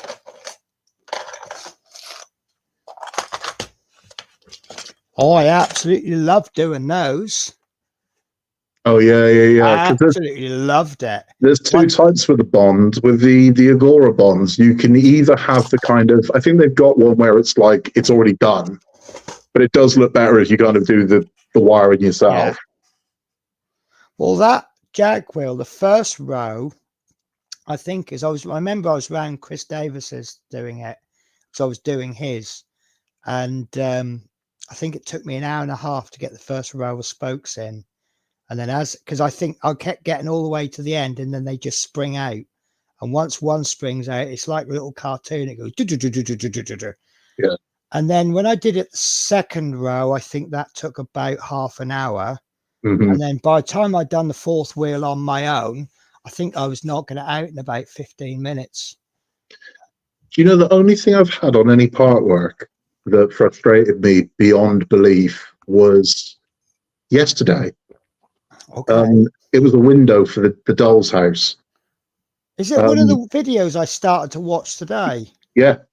It just Right. it would not. And it was complete. I don't know why. It was just, I think it just had a kind of, because I built 3 of the exact same window, right? And 2 of them went together without problem at all. Third one just didn't want to play ball at all, right? And it's Don't like, you I'm feel thinking, what that's is just going on how with it? they go? The glue wouldn't bond. It just. I was like, what the? And it made no sense, and it was driving me bloody mad. Yeah, but I've had that. It was See, weird. I had a message from, it was a comment left by Peter, the last 4 issues of Eddie Stobart. He said about how fiddly they were. No offense to anyone, I found that a breeze and quite therapeutic. But I've had issues where it just won't happen, and other people have said to me, "Oh, that was easy." And I don't know, is it your mindset or? I had that with the Lancaster seat. I was dreading it. The pilot seat of the Lancaster, I was thinking, everyone said this is a bloody nightmare. I'm thinking, oh God, this is going to be terrible. It was all right. I was kind of like, okay. I didn't lose anything, didn't snap anything, nothing went missing. No, a lot of people are having trouble with the cockpit glass, aren't they? Oh, we yeah, have. but again, it was fine. Hey, how are you? Went well, so I fell asleep. Bless. Sorry, Penny. It's okay. I had a feeling that something was up. Yeah. Because life happens. Well, let's face it, a week or 2 ago, we didn't have a stream because somebody had an afternoon nap, didn't wake up till 2 in the morning, midday. Yeah. and I'm the one with the start-stop button on the stream. So you've met Scott, haven't you? Yeah, we've met before. I keep calling her Teresa. Calling me Teresa She's again. gonna slap me one day. Yeah, I will. I might change my YouTube name to Teresa. Change your channel name to I'm Not Teresa. Yeah, instead of crafting Budgie Mama. Right, so we've got your was about to ring up, but yeah, no, it's not a problem. Things happen. So hi Tash, hi East Coast, hi Dominique, hi Teresa, Penny. Sorry I missed the super chat you gave me Saturday and want to come in and thank you. Oh no, it's fine. Yeah, I mean, this show, in fact, I'm going to play it again. I've done it's not very good, but right at the beginning is a little bit of a, not really a tribute. What's the word I'm looking for? But if you guys don't mind, I'm going to play it again. I don't know if Gottfield is still watching, and there will be a little bit at the end. I've actually changed my outro. I wasn't going to tell you guys until later, but I don't know if you've heard of Hobby Barn Scott. But he was a wonderful scale modeler.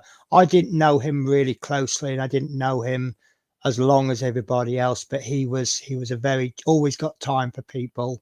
We sadly lost him at the weekend. Oh bless. So I'm just going to pop this on. It's not anything really exciting, but it's just a little. In fact, I'll play the outro because actually it's almost embarrassing, to be honest with you. But it was just a little minute silence for him. Right, and I think that might actually be the chat caught up. Oh, hang on. No. All right, he is here. Oh, I see. Sorry, I've lost control of my chat. So, hi, Brian. Never figured out why I was targeted. Oh, bless. Maybe that's for the best. If you don't know why, it can't scar you for life then, can it? Wayne Welly, tell them to piss off, Peter. Yeah, that's it. Yeah.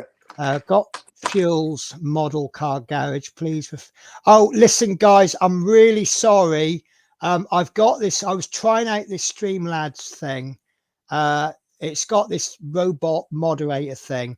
Just ignore it.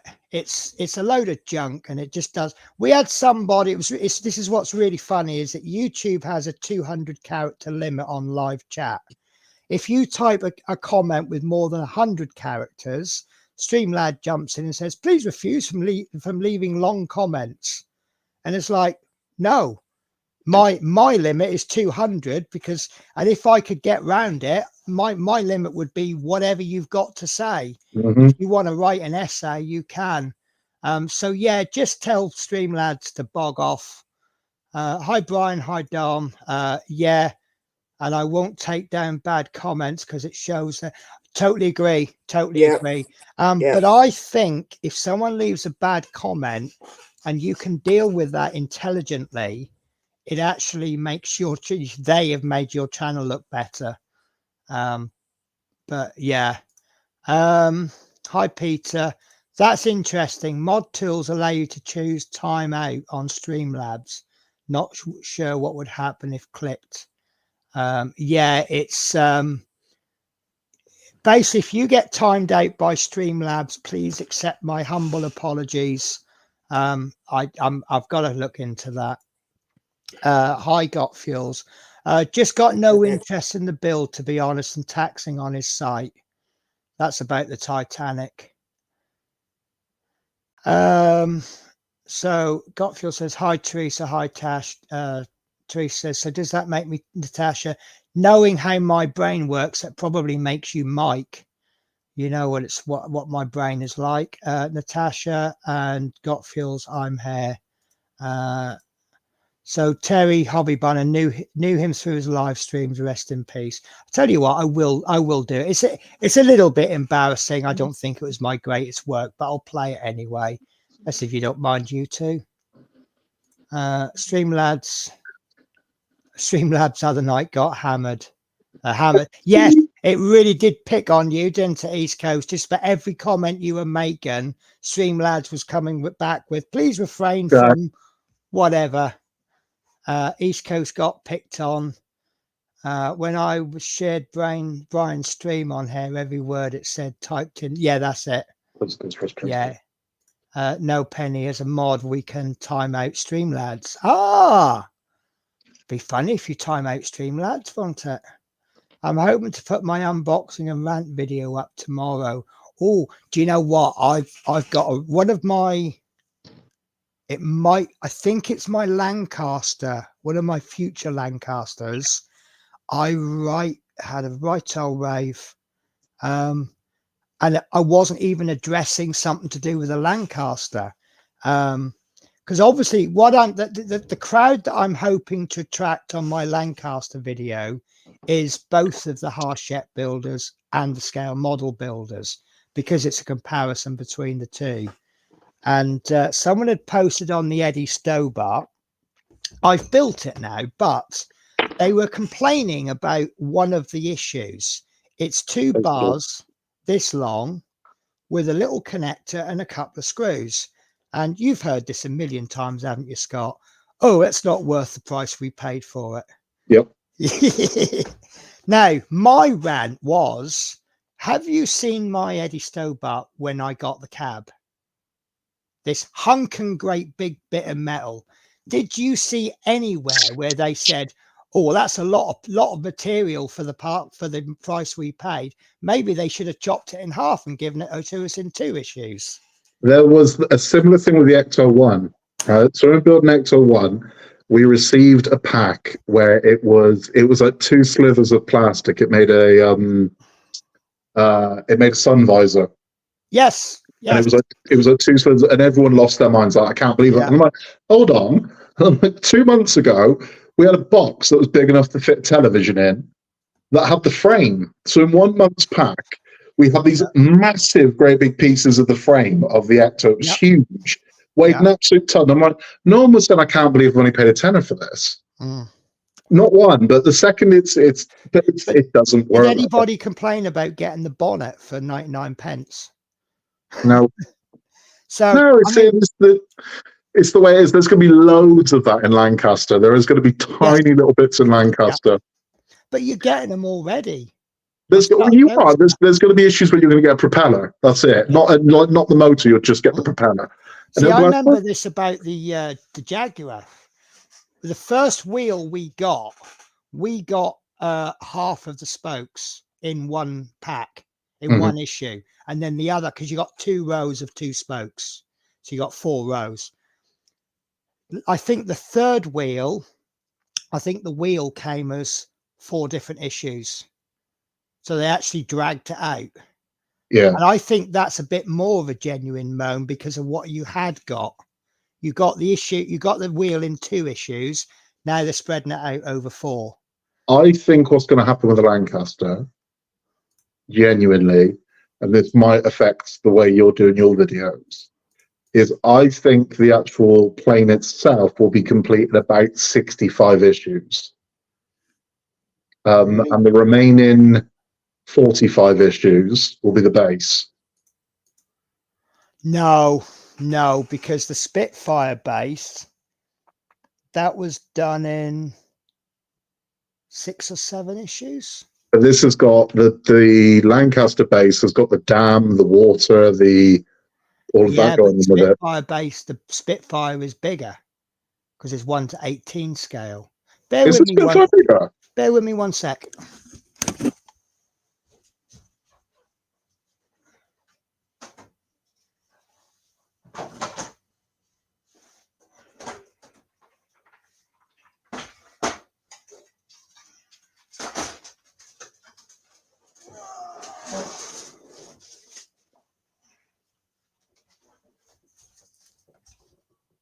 Sorry, I haven't got my headphones on, but this is the Spitfire base.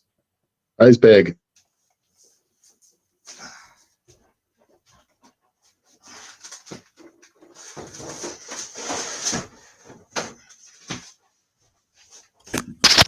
So I didn't hear a word of that because my headphones weren't on. You have to forgive the state it's in. I've got 2 cats and they thought they'd jump on it. Because it's got the water and the dam and whatnot, I thought they were going to be doing it where we were literally getting a panel of that per issue. I think, the water. I think the Lancaster base will be a little bit bigger because, bear with me again. It's a square meter, I know that.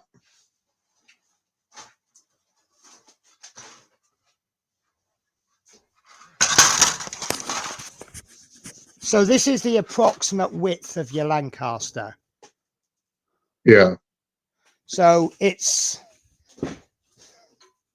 is probably a little tiny bit wider than the Spitfire base. So I'm guessing the Lancaster base will be a few inches longer. So it's a little bit, it's a little more than a square meter, the Lancaster base. Oh, right. Okay. So it'll be about the same size. Now, the Spitfire base, each side is 2 pieces screwed together. Right, okay. You've got 8 pieces. Then you've got 6 sheets of plastic for the top. Now, with the Spitfire, it's plain. I'm guessing with the Lancaster, there'll be watery bits. There's water, there's a dam, there's scenery. Yeah. The dam will probably come in another 2 pieces, maybe 3. So going across one bit, and then you'll have various bits of electronics and battery board in it. Yeah. And then that's probably where you'll put all the batteries. The Spitfire actually has a plug in the bottom of the fuselage. That back support is actually the power supply. Someone in chat just pointed something out, Penny, actually. They said you could have bought 4 first issues of Lancaster and be cheaper than buying the motor set. They're right. Yes. With 99p, you got the propeller. Right. So it looks like, unless I scratch build, your cockpit is going to be much better than mine. Now, what Nigel's modelling bench has suggested is going out and buying, I think it's issue 4 and 5 and possibly 6. Yeah. And using those pieces and putting them into my Hong Kong. I've got a feeling that kind of touches on when you're doing a comparison between 2 models, to go and buy one model to enhance the other one, isn't that kind of saying? I'm obviously the It what is, I'm but hoping for. I'm hoping to make the Hong Kong cheaper and better than the Hachette.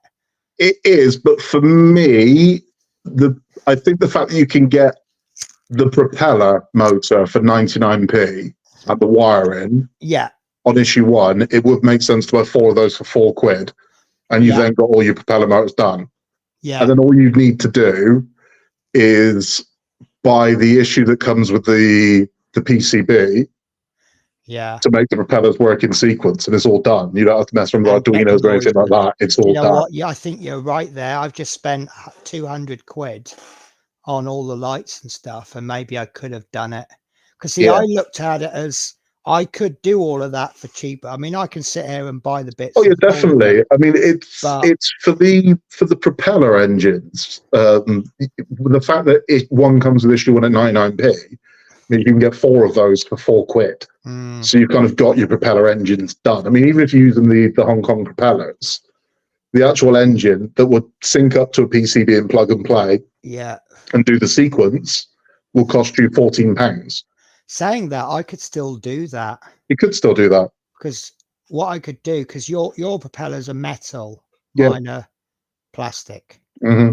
Yours, if yours is anything like my Spitfire propeller, it is fast, it's well balanced, and you could chop your finger off with I it. thought I was going to take a knuckle off when I had that thing on. Right? I wasn't expecting to go as fast as it did. I was like, yeah, I really wish I wasn't holding this. Yeah, because you can feel your fingers moving with Yeah, it. yeah. It's really, it really goes for it. That Spitfire one, it scared the hell out of me. Yeah. I don't mind admitting. I think the video I did for, I'm like, whoa. When I tried mine, I was like, shit, because you can't turn it off without taking a battery out. Yeah. So I'm trying to remove a battery at the same time. And I was like, this is going to take a knuckle off. Yeah. So, but then again, would mine take the weight of 4 metal propellers? You wouldn't have to use the metal propellers. You could use the motors and put the plastic propellers on them. Yeah. Well, we'll see, because all I need to do is cut the wires. I've got one. I'll tell you what I'll do. I've got a spare issue 1, so I can send you the engine, and you can try out the plastic propeller. Okay, but I insist on covering the costs. No. Yes. No. Yes. I'm not sending Argue that. with me. Is it a yes and a no argument? Yes. Yeah. No. Yes. This is Peter Webster Mark II now, isn't it? Right. What am I going to do with it? Well, okay, fair point. There you go. Craftsman with Judy. Hi, Tasha, Teresa. Scott, been wonderful to get to know you, and Penny, you know I love you. Oh, bless. Hi, That's very kind of you. See, you're just well liked. I am a delight. Is that an invisible comment? I've actually got a nothing comment there. Look. Right. Obviously, what Smith B's meant to write there was, Scott, you're wonderful too. I think you're great. I understand it. Hi, Peter. Hi, Peter. It could turn PG rated. Nice one, Teresa. Mike. Hi, Crafton with Judy. You could have bought 4 first issues of Lancaster. Do you know, I might pick up a few issues. I will give you a bit of a spoiler. My Lancaster's getting expensive. Is it? Because of the aftermarket. Do you want to know what I've spent on it so far? Well, 600 quid. But the parts I've got, they are a thing of beauty. Well, as long as it doesn't go much over that. Well, the budget I've got is 14. Well, hang on. I've worked it all out. The budget I've got is £1,415.70. Mm-hmm. Plus any extra issues they might decide to give us, if they do. What are you doing about a base for it, Penny? I am making my own base. Okay. Yeah, it's going to be I'm going to do an RAF Scampton base. Mm-hmm. The only issue I've got is, there's my part. I'm going to show you this. I love showing this off. Sorry, I'm a little bit of a show off when I know what I can do and what I can't do and what's going to be a struggle. And when it comes out as that was a lot better than I thought, I do get really, really proud of it. So this is we're calling him Asian Guy Gibson because I did kind of over darken the wash on the face. But this is you see why I call him Asian Guy Gibson. Yeah. But he's not It was been. great. I love him. I absolutely love him. I've only done see, the wash on him. I can't paint miniature. Well, I say that I've never tried. Well, I've painted one miniature in my life. I painted a single Warcraft figure, and that's it. Freaks me out. Paint miniatures. Freaks me I've out. also bought the figures for the crew walking along, and I was going to have them in the corners, kind of photo bombing. Now, the only issue I've got is these are allegedly both 1:32 scale. No. Yeah. Now, these are amazing figures, but I don't know what to do with them. Yeah. They are apps. I mean, I haven't cleaned them up yet. Do you know what? If you had them in the background rather than the foreground, yeah, you get away with it. Yeah, that's what I'm thinking. I'm thinking of lots of different things, but yeah, I'm just gonna, because I've the base that the aircraft is gonna be you can press a button and it all starts up. You get all the lights and all the engines start in sequence. I couldn't put that in flight. It will look so much better static on the ground. And I'm looking at there's a guy who does these laser cut 1:48 scale hangers, Mm-hmm. and I'm looking, might buy one because I can use it for another model. Yeah. And then maybe make my own.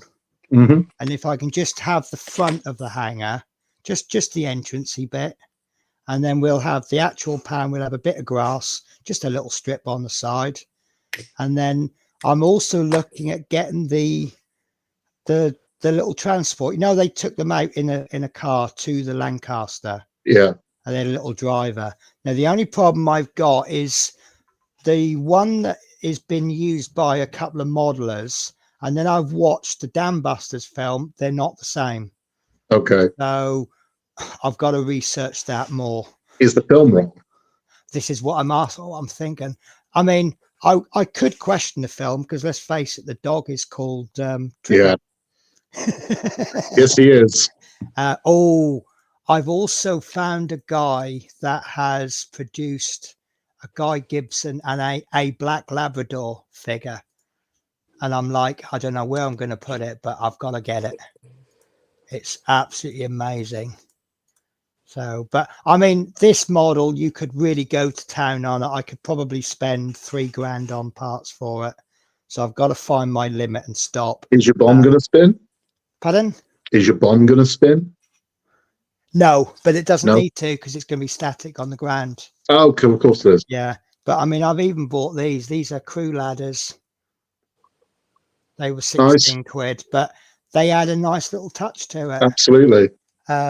Brass gun barrels, new wheels, new under. Well, I'm worried about, I don't know if I should have bought I bought metal undercarriage. I don't know how it's going to hold up because there's a lot of model with plastic undercarriage, but I've not heard of any issues with the undercarriage. I had like, I'd say at least 20, I think probably more like 30 emails Christmas week about the bomb spinning on the Lancaster, and all of a sudden it's spinning the wrong way. And going, I was like, it's okay. That's the easiest fix going though, isn't it? But it's like I'm not Hachette. So it's like, okay, it's like, all right, but I'm like, but it's not. It spins backwards. I know it sounds weird, but it spins backwards. Right. Are you saying that it is spinning the correct way? And it's spinning the correct way. Wrong. So when I've always messages said it's spinning the wrong way. I'm like, it's not. It's spinning the right way. It spun backwards. It didn't spin forwards. Because if it spun forwards, the first bounce, the second bounce would just take off half a mile past the. It would just accelerate. It would hit and. Yeah. So it's like when one of the easiest ways to play is like a tennis ball or a golf ball. Yeah. When you hit it, it spins backwards. So the actual hit, it spins backwards. So it's spun backwards. When you talk about spin, I'm thinking pull. Yeah. Because obviously I applied. Yeah. So when you hit the ball rotates. It's like you can visually see it in bowling. In 10-pin bowling, you can see the ball spinning backwards as it slides down the lane. Yes. And then all of a sudden it bites in and off it goes. Yeah. So it's the same with the bomb. Yeah. The bomb spun backwards when it hit the water. It steadied itself. So if you didn't, you'd just keep getting these bigger and bigger bounces as it went along. Yes. And it would do what they wanted to do. Actually drop the bomb, it'd probably explode back in England. Exactly. Well, this is the thing as well. I mean, again, with the funny thing with the bouncing bomb, and I understand why, because it looks like that's how it works. Like you bounce it down, it hits the wall and blows up, and it's like that's not what it does. No. It gets the wall and sinks, and then blows up. Stop at the bomb at the down. You want it to stop as close to the wall as possible and sink, and then explode. It's going to go down. But I understand that. To look at it, you think you drop it, bounce, hits the wall and explodes. But that's not. No. They'd use missiles if they were going to do that. Using the water force. Yeah, to blow the dam. Because the water was absorbing like 80% of the blast. So you would need a bomb the size of the Lancaster. You'd need 4 Lancasters carrying it to get enough force. Or you make the bomb go down and you use that water force because water is really powerful. So the water force doubles the intensity of the bomb. So you pretty much double, and then that on its way up doubles again. So you get almost like a quadruple effect, and it's shatters down. Plus, you don't need to blow a hole in the dam wall. You just need to blow a crack in the foundation. Force of the water will because force. One thing I say a lot: force is lazy. Yeah. If you make a scratch on something and then put pressure on it, if you're breaking something, like if you're doing plastic cards, you give it a few scratches, you score it, you then bend it, it will snap along the score because force is lazy. I mean, another way you could, because if that's what they wanted to do, another way you could have done it is you could have, because it won't have the effect either. Hitting the wall won't have that effect. You could have packed a Lancaster with explosive and flown it into it, ejected out of a Lancaster at the back of a Lancaster and flown it into it, and it would hit the dam. But it would make cosmetic damage, but it wouldn't breach the dam. So you need something that would get underneath and just destroy it from. And that's how it was. You can get a submarine up there and hit it with a torpedo. So that's why they had to do it. So it bounces, slows down, sinks, and explodes. Sorry, I've just caught this very, very diplomatic comment from Mike. You're all wonderful, but wouldn't put you in any order. Well, not until I know who can hurt me more. Hang on, Penny knows where I live. There you go. All right, we've got a hi, Penny. How about team up on Terry's? Hi, Penny. We would welcome you there and do unboxing with him. Well, I'm waiting for him to come in so I can get this unboxing done. I got this about 5 minutes before I went live, and I said because Terry loves unboxing, so I said I'll wait till you join the stream. The only problem is the company I got this from. What they do is they post pre-orders. This is what I'm getting in. People then post their interest. So some of these kits, they might be things I've shown interest for 6 months ago. So it's great because I've forgotten what I've ordered. So it's like Christmas again. So I generally don't know what's in that box. I came into 4 parcels today. Did you? I did, which is always a nice surprise. I didn't know what any of them were. And then I opened them. Oh, yeah, I remember that. And I remember that. And I remember that. But they're all, what's it called? They're all sponsored builds. But 2 of them are weird. I hate when you do that. No, I mean, Penny, Penny, I'll text you a picture of one of them. No, it's when you see, I hate surprises. So when you do your videos and you go, I've built this, it's really good. I'm not allowed to show you. No, I can tell one of them. There's 2 of them I can definitely 100% tell you. So, Roker are sending things to the channel now. So they have sent me a mechanical music box that looks like a stagecoach. Okay. Well, as in with the wheels and. Yeah, it's gorgeous. It's you know what? Give me 2 seconds. I'm going to go get it. Let me just. Well, I'll do the comments while you find out them. Link across if that's possible. Hi, Lindsay. I actually need to pin that comment, don't I, so people can come and join us. Hi Peter, hi Lindsay, hi East Coast. Oh, hang on. I'm reading old comments. It's probably So scrolled up again. there we go. So that I know I was up to. I'm hoping to put my unbox. I'm looking forward to that, Peter. I really am. Scott has been wonderful. Get to know Penny. You know I love you. Oh, that's really nice. Nice, right? Oh, I'm looking at that and thinking, what food can I go without to get that? So it moves as well. So it's completely, as it plays the tune, it moves. So it's a nice one. It's an 1848 Stagecoach. But it's cute. Yeah. What I like about this is they started moving away from these gear-driven models. Roker had started doing everything kind of electric, Okay. and now they've gone back because I think people wanted these kind of clockwork models. Yeah, gone back because to it. I mean, one of the things that would appeal to me is knowing how it works. Exactly. And by building it up, you get an understanding. And then sometimes you learn something that you can apply that in another project. Yeah. So when I first started building Roker models, all of them work like that. So all of them work with gears. So you built the gears and everything's the drive shaft, all of it you build.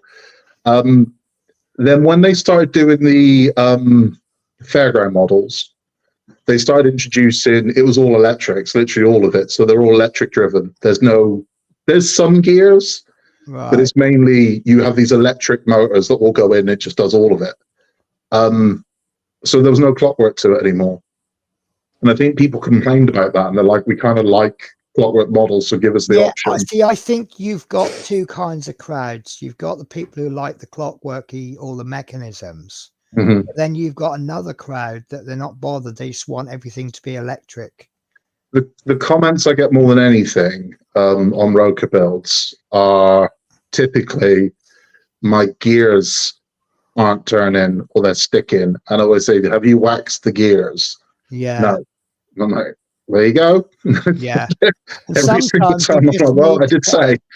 You just need to properly file. You need to take your time. Through now. Yes. It's a pain in the ass. I'll openly admit to sit there with like a 60 tooth gear and wax each. It's a pain in the ass. It's not fun.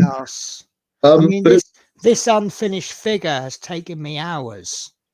Exactly. The result I'm getting. But you do the work and it'll always work. You don't do the work and it won't work. And then I'm like, well, yeah, it's But it's nice. So that was a nice surprise to come home to today. And then I've got two others, and I'm not joking.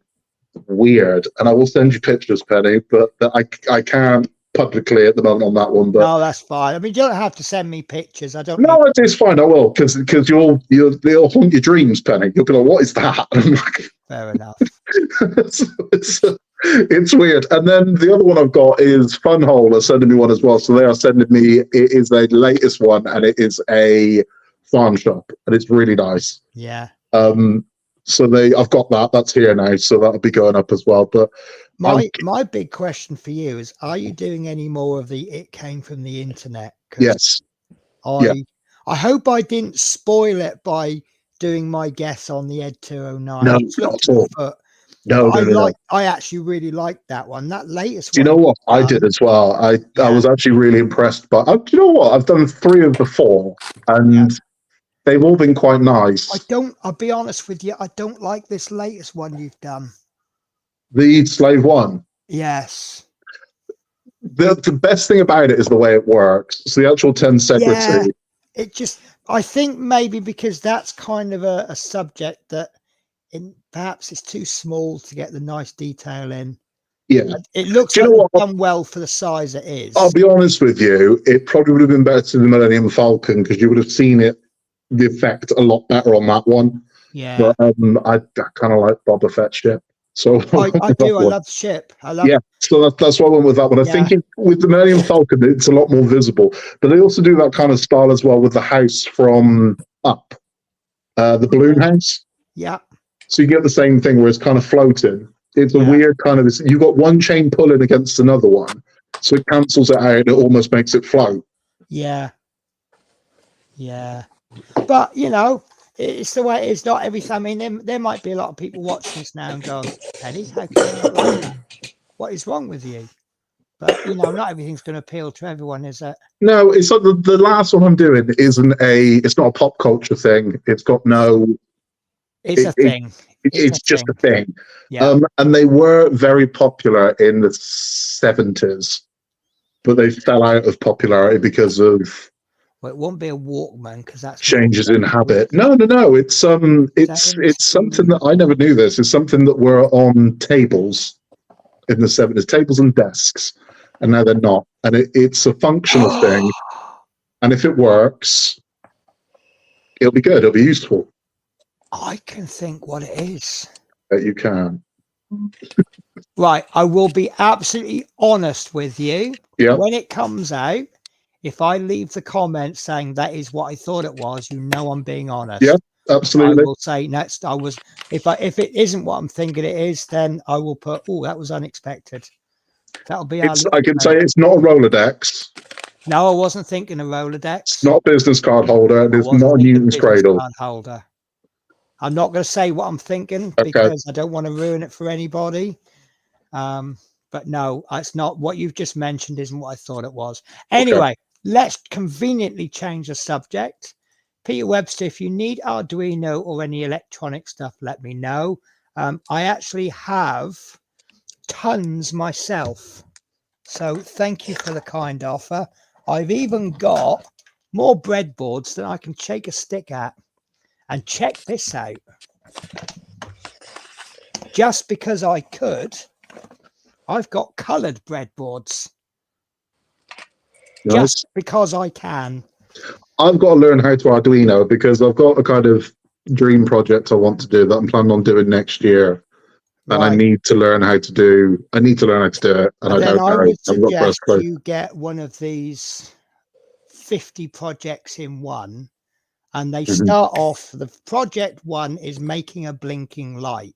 Right. And by blinking, I mean the light's going, not it's a pain in the arse. And then I think project number 2 is making some traffic lights.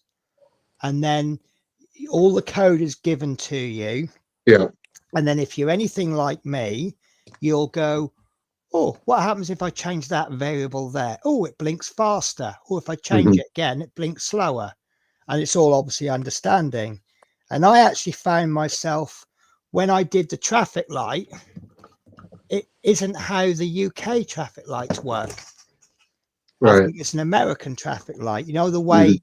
So I actually then go into the programming because I think it goes red, yellow, green, yellow, red, yellow, green. That's not how our lights work. Yeah.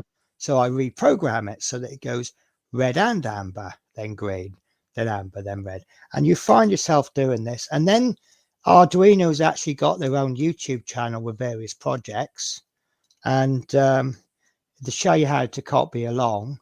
But I think with most things, if you know next to nothing or nothing, you really do have to start at the level that they would be teaching primary skills. Whereas, as in, I need to go from the beginning. Yeah, I've got part of the reason why I started building the Disney Dolls house is because I wanted to build a doll's house for a while, and during lockdown, I spoke to the kids about it, and we were going to build a haunted house. That was the plan.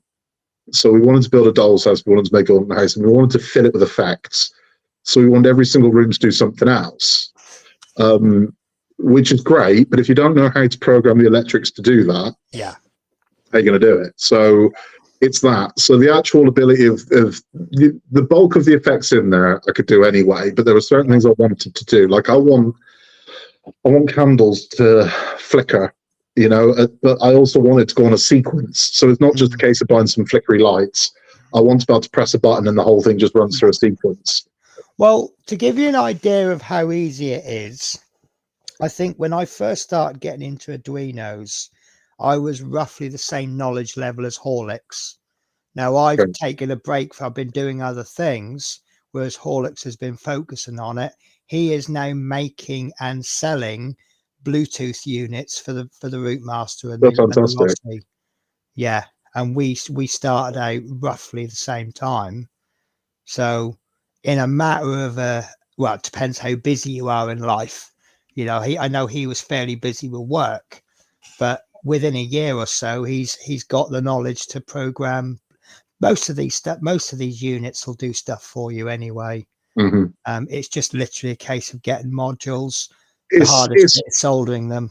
It's what I want. I mean, me and the kids started dummy running it with little things, and we basically, we'd make a room out of cardboard just to see how the effect would work, if it would work. Yeah. And they did. So the bulk of them did. But like I said, what I'd want them to do is you could literally press a button and then each room would light in turn and go through its sequence.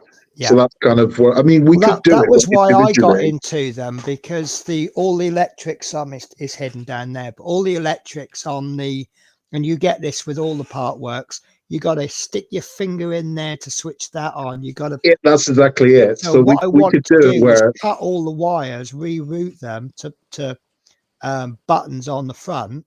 Yeah. So now it can be press the red button to do this, press the yellow button to do that. There's the on-off switch. No sticking. I mean, that Eddie Stobart, I remember doing all the electrics, but by the time I actually came to doing it, I couldn't figure out how to do the indicators because I couldn't remember where the button was. Yeah. So we've just lost Natasha. I don't know if she's gone off in a half or should we just lost her. Okay. So yeah, Lord Pete says if you need it, but yeah, now don't worry, I've got it all sorted out.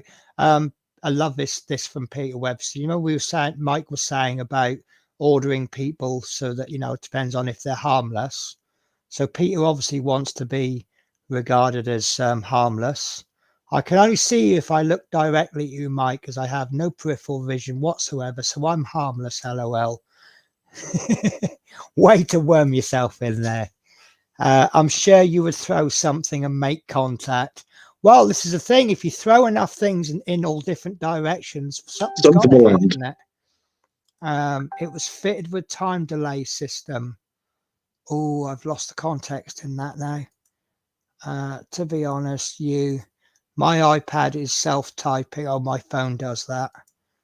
I had quite a few wood fairground rides to build for my Blackpool light. Nice.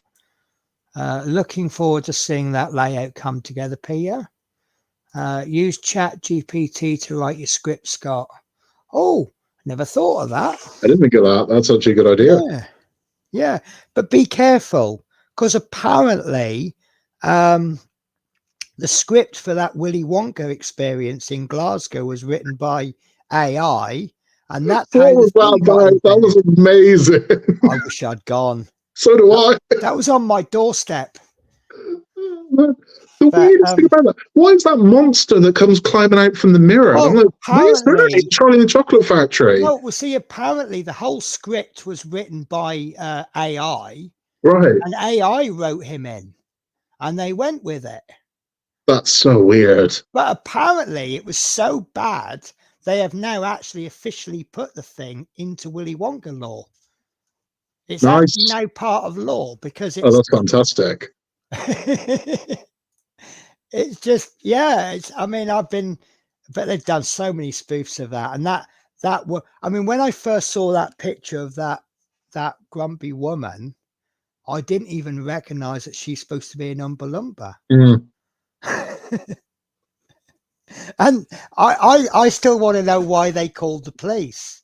What's remarkable about that for me is I've been involved in things like that in the past, right, with amusements and things where we've just pulled the plug. Where it's like it's better to cancel and give people their money back and have them pissed off they got cancelled than charge them. What was it, 35, 40 quid a head? 35 quid. To walk around an empty warehouse with some pipes in it. Yeah. And somebody in a Halloween mask. Yeah. It's better, and you get given a jelly bean and a quarter of a cup of lemonade. It's better to just say, I'm so sorry to let you down, but this has happened. Here's your money back. Yeah. So, yeah, that is a good suggestion. But obviously with Willy Wonka experience being in the news.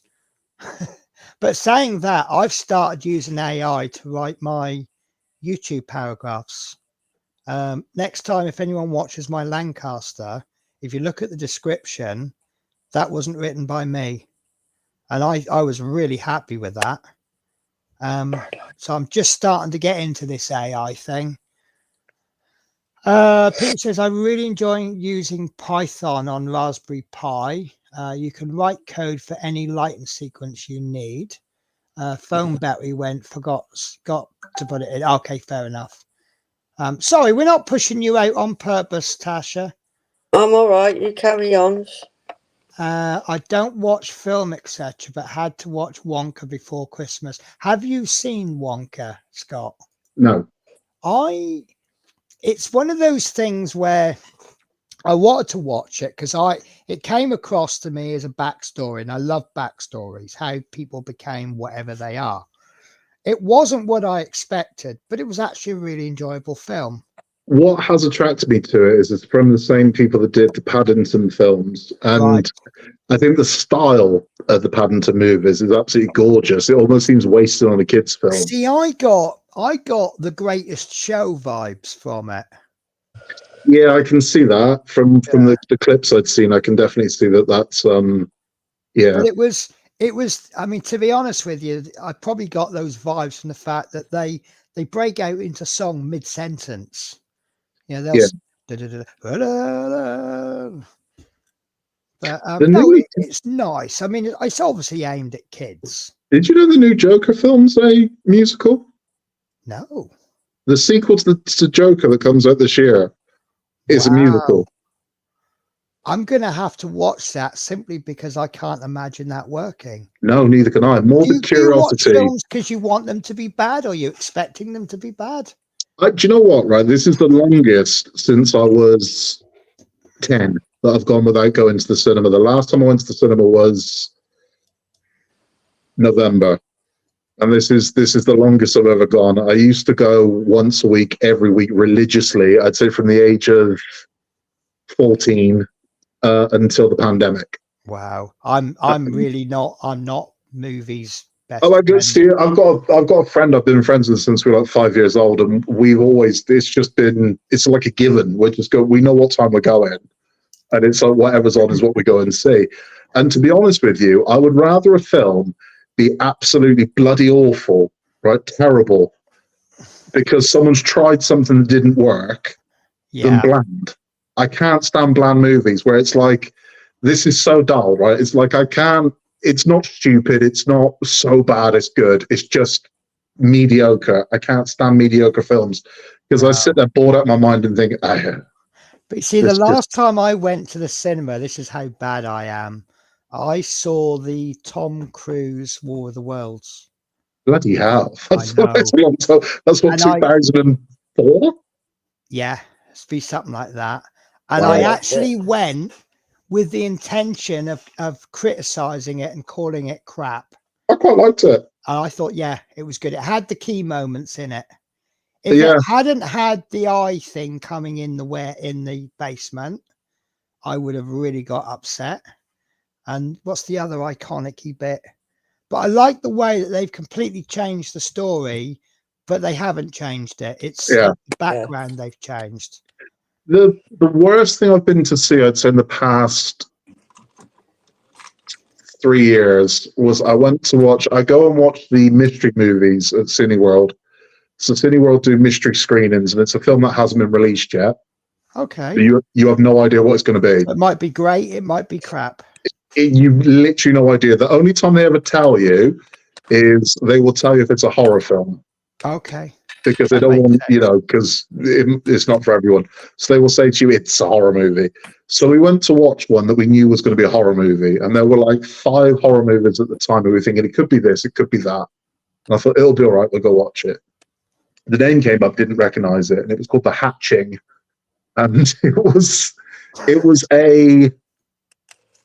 I want to say it was Icelandic.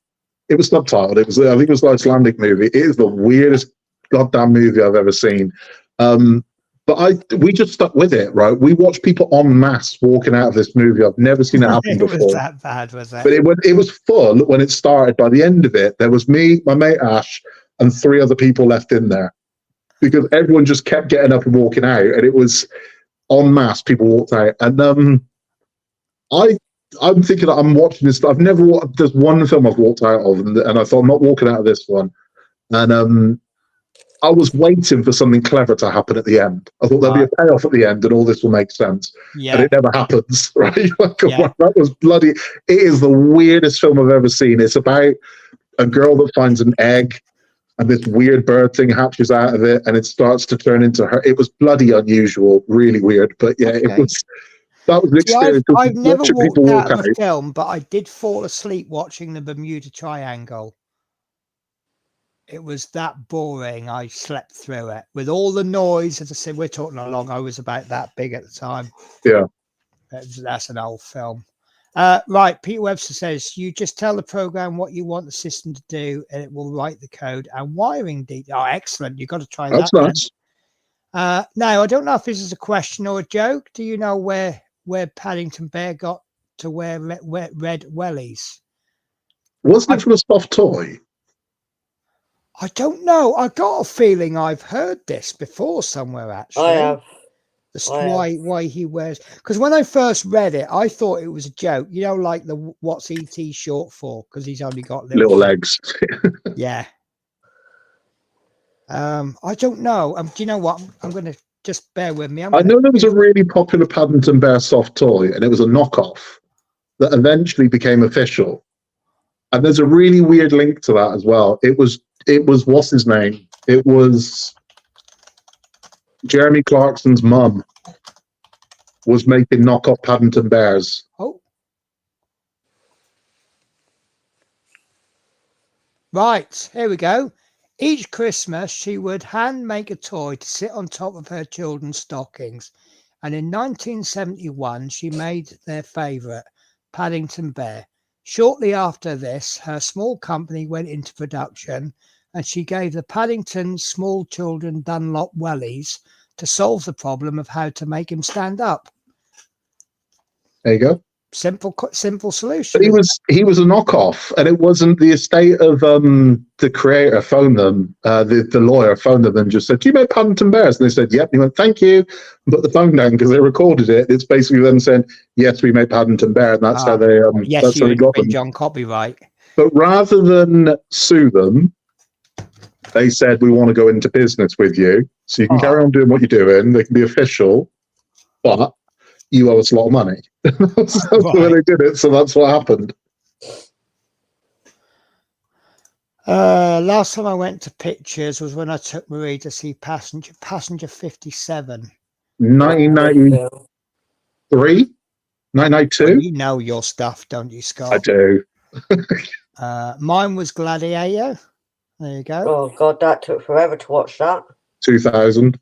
I did quite like that, but that apparently it was so inaccurate historically. Yes. Yeah, well, there's one of the chariots. You can see hydraulic canisters on the back of it driving it. But no, it's like the clothing they wore and everything. Yeah. See, I watch stupid YouTube videos like I'm going to spoil your enjoyment of this video, of this film, by telling you everything that's wrong with it. And I'm like, before I watched that video, I enjoyed that film. Now I hate it. Thank you very much. Jeremy Clarkson's mum got him Paddington, but he wouldn't stand up, so made the boots. I love Paddington. Do you know what? I've not actually watched Paddington Bear. I need to. It's great. It's good. It's really good. Yeah. It sounds like one of those little feel-good videos. You know what? When it came out, I used to take my son to the cinema on a Saturday morning. They used to do movies for juniors, and it was £2 to take them to go see a film. It'd been out for a while. It'd be a film that's been out for a couple of months. And we kept seeing the trailers for Paddington. And he wanted to go see it. And I said, "Look, if we go see Paddington, it's going to cost me full price." He was all right. I said, "So if we go in, you're watching the whole thing. Because movies for juniors, if he got bored or fidgety, I'd be like, let's just go. It's £2, don't care." Yeah. But I said, "We're paying full price. You'll sit and watching the entire film." And he did. We loved it. We thought it was really good. Yeah. Judy says, I saw the Queen movie last in the theatre. I loved that film. Have you seen Queen? Bohemian Rhapsody. Bohemian Rhapsody, yeah. Yes. Do you know what? I didn't actually know he was Indian. Yeah, Did you know? Yeah. No. I knew that. No. And then he had to change his name so that people over here could pronounce it. So he changed his name. but that bit at the end of him at Live Aid, I thought that was absolutely amazing. And it's kind of, it got, I mean, I've always been into Queen anyway, but it kind of got me more into it. And I'm just absolutely, another one I watched, that Beatles one. I didn't watch that one. Oh, what's the Beatles one? Help me out here. About the busker. Oh, yesterday. Yesterday, that's it. I liked that. And that bit, that I sort love of bit with Ed Sheeran in it. Mm-hmm. I thought that was funny. It's what made me laugh is the other stuff that's disappeared. Because it's not just the Beatles, but Harry Potter's disappeared in that world as well, hasn't it? Has it? Yeah, he goes. Yeah. He makes some crack about Harry Potter. He goes, no, and he goes to the computer, types it in, and that's missing as well. Ah, because there's another couple, isn't there? And they know. Yeah, there's a few of them because they're holding up a yellow submarine at one of the concerts. Yeah. Yeah, but yeah, I mean, I love stuff like that. Right, guys, yeah, Judy didn't know. There you go. I'm not some weirdo then that didn't know stupid facts, simple facts. But again, do you know what? Funny, I'm going to touch on a touchy subject. In the last 6 months, I've discovered that 2 people I work with are gay. And my response to that in both times, and someone else as well, my response to that is, oh, didn't see that coming. But then again, I'm not looking for it. You're not looking for it, yeah. Because I'm not a homophobe. No, but well, yeah. My thing was so I found it weird when it was one of the kids from Stranger Things came out about 6 months ago. I was like, do people still do that? It was fucking slow. I don't think anyone cares anymore. It's kind of like, whatever. It used to be a big thing if someone came out. Now it's kind of like, okay. Yeah, yeah. Got a medal? Well, it's like no one cares. It's not. There's a couple of groups. We have this system called Blink. It's a work, but it's essentially it's a work-based Facebook, and they've got a couple of authorized chat groups, and one of them is an LGBT group, and they're always going on about pride buses and stuff. I'll be absolutely honest with you. I hope no one from Stagecoach is watching. I find it quite boring. Mm-hmm. Same with the women's one as well, the women's group. I just find that, but every year when Pride Month comes and they make a big hoo-ha about the buses and stuff like that, so many people are like, oh, take that shit down. Well, and it's like, really? Just let them have their moment. Yeah, who cares? Yeah. And it just gets annoying. It's just not. It's one of those things I just don't. It's not a big deal to me either way. I mean, this is the thing. Yeah. It's like I've always said as well when it's someone that's like if you've got nothing else to be concerned about in your life right now, if this is bothering you that much, life's going to be pretty sweet for you. Yes. If the only thing that really is upsetting you, I suppose life's going to be pretty nice. I think you've just given every bus driver in the world a compliment there, because the biggest whingers I've ever come across is bus drivers. They will moan about anything, absolutely anything. I'm pretty much, I try. Well, I don't try to. I am positive. I mean, I did a right early shift today, and my attitude to that is, oh, I finish early. Tomorrow I've got a late shift. My attitude to that is, I've got a lie-in in the morning. Yeah. I could say, oh, I've had to get up really early tonight, this morning, and tomorrow I'm going to go bed really late. I'm going to be driving in the nighttime. But yeah, people moan about anything. They post every month. They post all of the religious events, and what they've done this month is they've posted when Good Friday is, but they haven't posted Easter Sunday. Right. Oh, they posted Ramadani things, Muslim events, and Sikh events, and they've all gone, oh, you posted them, but you haven't posted the biggest Christian event going. And really, I think we all know when Easter Sunday is. Well, yeah. Especially if you're told when Good Friday is. Yeah, it's 2 days later. You'll figure it out. You'll be fine. It's not. Yeah. I feel terrible now because I'm going to do 2 things. Well, one thing. Peter's bidding us farewell. I'm about to do this unboxing, and I'm not going to wait for Terry because I I don't know how long he's going to take. So, guys, I'm doing an unboxing. I am going to be saying goodnight as well because I've got 3% battery life left. Oh, okay then. You're just And I've like my got friend. Are you on an iPhone by any chance? No, I'm not. Oh, no, I have a friend who's always on 6%, but she's got an iPhone.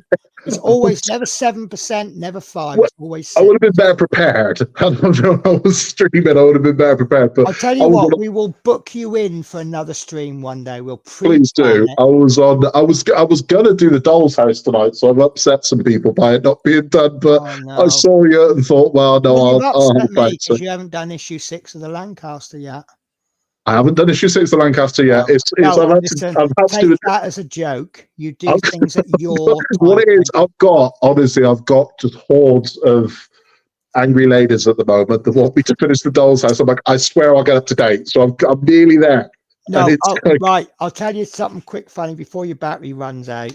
So when I first started doing the Lancaster, I'm like, oh, I can't do it because I haven't got the reaction video. But now I actually film everything, and then I got a little placeholder. Mhm. You love this. So I can tack the reaction on the end at the beginning, and then do my spreadsheet at the end. Nice. And I actually start my build with, yeah, that looked quite good, didn't it, guys? And then get on with the builds. Yeah, I've got clever editing as well. You'll see sometimes there's and that's that one done. I've not even started it yet. Look, well, the thing is, obviously, I can see other people, so I can see what's coming, but I want to react to you. Yeah. And I love spoiler, guys. I love because I criticized that Pitto tube at the beginning, right? The little sticky out bit that you glued on. I'm 1%. I'm about to die. All right, I'm going to say all right, goodbye. right. Take care, Bye, guys. bye, bye, bye. Bye. Is he going? Bless him. Love having Scott on. Oh, we got a replacement guest. Look. But I'm going to bid you all farewell. Night, LPW. Night, Peter. 1 penny got unboxing. I'm going to sit down for this. Yeah, I don't know what it is. I don't know what I've ordered. But first, I think I'm going to have to shoo a cat out of the way. Oh, I'm going to have to zoom out first. Look at his fur. Isn't that lovely? See, he don't eat much, but yet he's got good fur. Well, he does eat much. He must be eating much because he's still fat, aren't you? Fat cat. Right. Sorry, mister. Oh, you get heavier every day. So this is the box I've got. Hopefully I can get it all in. So we can guess that MJR does Andy's Hobby Headquarters models. How are you, Natasha? I'm all right. You all right? You're just feeling the effects of the migraine, are you? Yeah. Right. So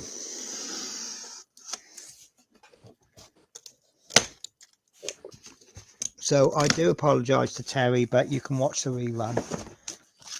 Right. Will this reveal anything? Oh, I think there was something US Navy in there, wasn't it?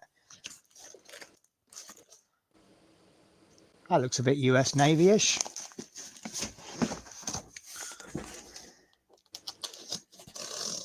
Dun, dun, dun, dun, dun, dun, dun.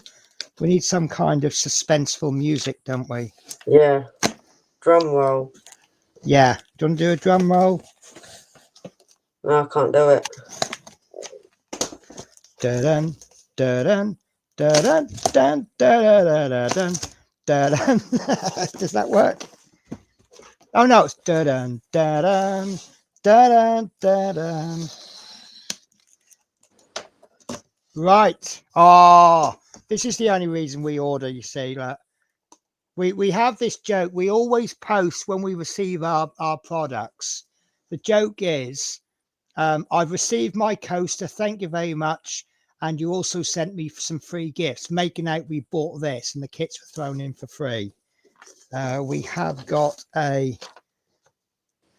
Oh, this 3... Oh, 3IO is a book. I've got 2 kits and a book. Which one do you want first? Book. So, right, this first kit, I have actually got one already, and I got drawn in by the squadron, and that's what I've got. The reason I ordered this is because that's 54 Squadron, which was based at Coltishall, which is my old stomping ground area. Yeah. And my stepdad used to take me. I've actually been in a Jaguar, unfortunately not while it was flying, but I've actually got a 54 Squadron Jaguar. But what I thought I can do with this is I'm going to do one in Desert Storm colors, and one is I'm not going to do all of this colorfully thing. I think that's a bit too much. So 4,000 different colors, Hella and Revel colors. Year of construction 1983. Look at that decal sheet. Yep. What do you think to that one? I think that's an Indian Air Force version. You know, I might actually do it in these.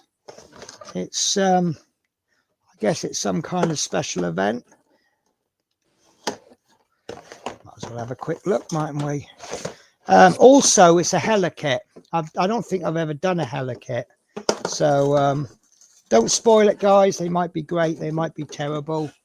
I don't know. We'll find out once I've done it. But yeah, that's going to give me 2 Jaguars. So I didn't really need the kit. So here's me saying I'm going to not buy many kits, and I'm going to try and save money. And I'm buying, oh, I like that. Door hanger. Oh, I like that. So on one side it says keep out, model building in progress.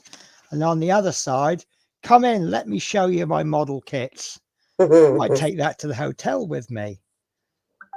I like that. So there's the decal sheet. Oh, the Saint. And there's the instruction booklet.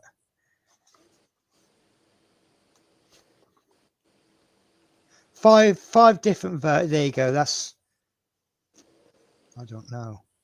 Yeah, it's going to be have to be that one, because it's going to have to be the 54 Squadron one. I'll see how it's different from the other one. I don't want to do the same plane twice. Do you know, they're quite nice. Like, they tell you what colors you're going to need for that stage. Yeah. Oh, and look, you're going to need a paintbrush as well. And you're going to need to do some drilling. That's quite nice. And it's complete in about 19 stages. Oh no, Ego, I can do this one. That's 42 Squadron. That was, is that 42 Squadron? That looks like, that looks like 53 Squadron logo emblem. Oh well. Oh, this one's based at Bryce Norton. I thought they were based at Coltshall. Ah, 6. There you go. There's my one. 6 Squadron. That was, I think 6 Squadron was a recon squadron. So that's one I could do. This one's 16 Squadron. That looks a little bit, mind you, that's the one with the Saint on it. I don't know. I'll just might even let you guys decide. Here we go. Look, this is a Desert Storm version. This is 41 Squadron. That was based out of Coltshall in 91 during Desert Storm. So that might be the one I do, and then I'll do the other one in normal RAF colours. And then this one is 16. Is that Indian colours? Does anyone know? Not sure. But that says 16 Squadron based out of Bryce Norton. So I don't know. It says download all instructions. Okay, does that mean they've got the instructions online? Probably. I quite like this paper. You don't often see paper like that in model kits, do you?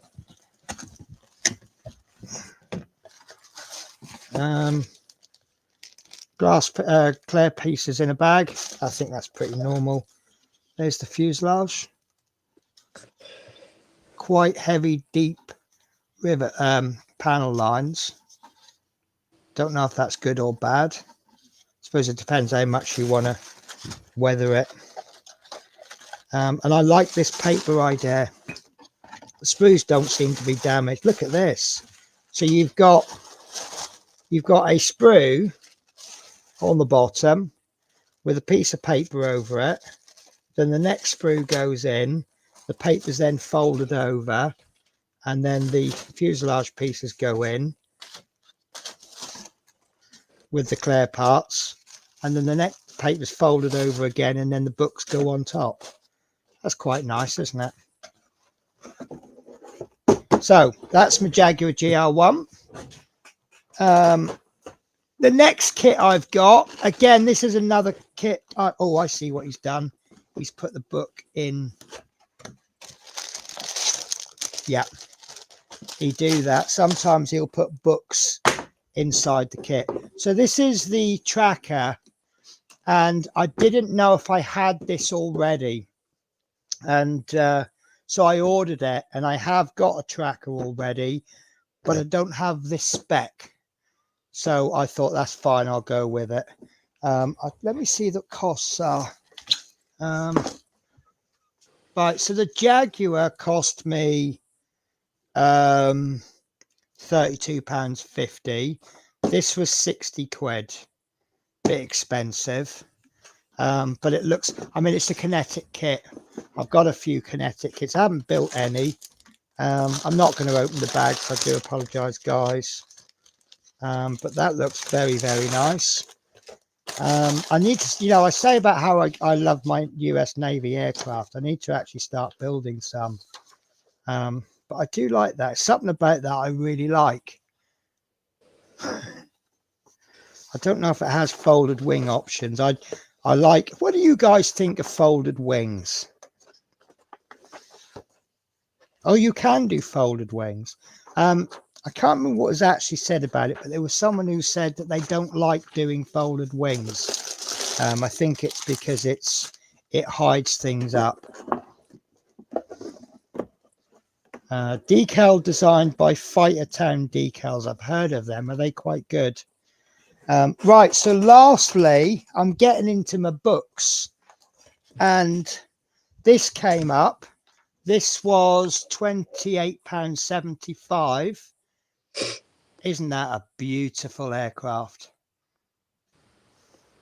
It's one of those aircraft that there's about 2 or 3 aircraft, in my opinion. If you compiled a list of the top 10 beautiful aircraft and another list of the top 10 ugly aircraft, they could appear on both lists.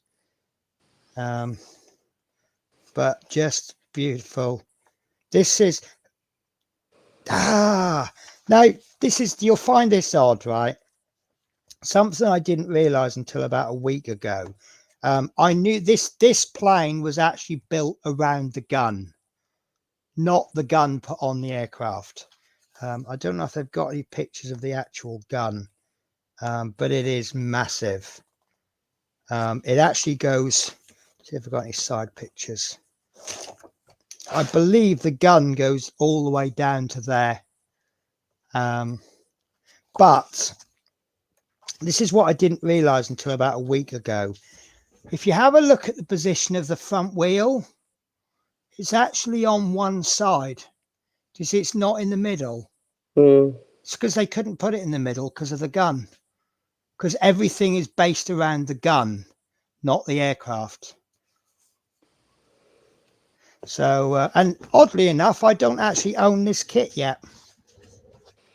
But yeah, books like this are really handy. It looks, looking at this, look at this, when things get dirty, look at that. So, it's nice to sort of say, I'm really not sure about this part of the aircraft. Oh, look at all that. So I can actually, theoretically, I can detail the aircraft a bit better. Oh, he looks a bit clean, doesn't he? Yeah. So yeah, that's my little unboxing for you. Nothing major, but yeah. So I will when I come to do the A10, you can now expect a better result because I've got all the research material. So I might have just shot myself in the foot there. So what you been up to then, Tasha? Sleep. Sleep.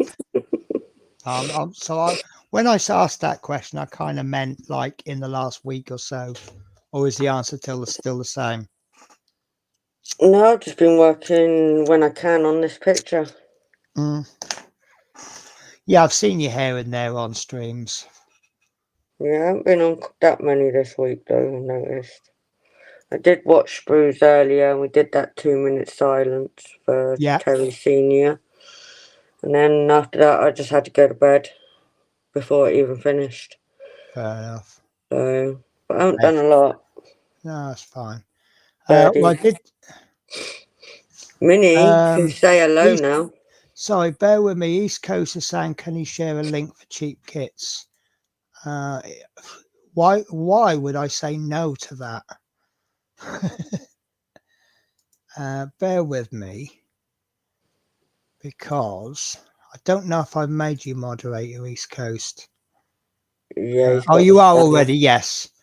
Oh, yes, I've heard of Dave Coley. Now, is Dave Coley Mod Emporium, is he the one who sends you like sprue cutters when you make an order? Oh, what's going on there? Yes, so Dave Coley's Emporium, I've actually found his site via Nigel's Modelling Bench. Oh, he's local to you, is he? I know where you live. Right, about.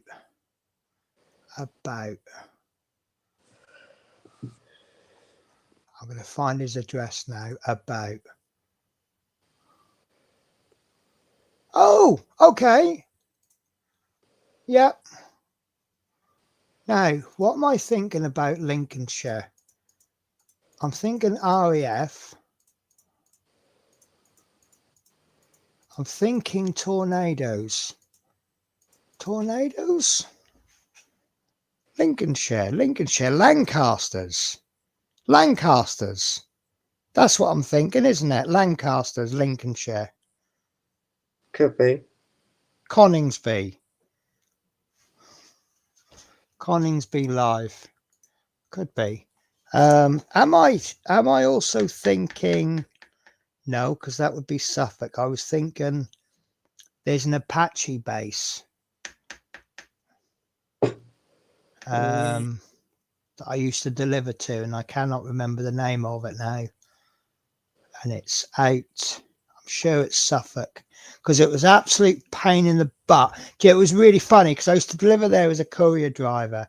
Every time you go to deliver, you have to go into the guardhouse. You have to have your photo taken. You get given a pass, and then they let you loose on the base. And then you actually drive past all of the Apache helicopters. And I'm like, I could blow every single one of those up right now. And yet I've had to go through all that hassle. I just got shown like your driving license. But it takes you, normally you get like 2 minutes to deliver a parcel. It takes you about 20 minutes on this RAF base. So you just hope you get about 4 deliveries, because then it's sort of semi worth the time. But oh, I can't remember the name of it now, but it's Suffolk Norfolk way. So, but yeah, Lincoln. Don't know Lincoln that well. I only know sort of Wisbeachy way, March way, but that's more Cambridgeshire, isn't it? Because coming to Lincoln from Norfolk, you got to come through Wisbeachy way and then up, and that's all I really know. Loads of bases scattered, yeah, because aren't they like obviously most of the bases, air bases, are focused around the North East Anglia region, because obviously that's where they needed to be to go over to France and Germany. obviously you've got some further back for the bombers. You know, things like Scampton and that can be further back because the bombers had a longer range. But generally the fighter bases were more East Anglia. Yeah, that's what I remember. Yeah, and a lot of those bases don't exist as bases now. But you know, a lot of them are being used for whatever. All around here, practice ranges. Okay. There's one at, what's the one called in Norfolk? Stamford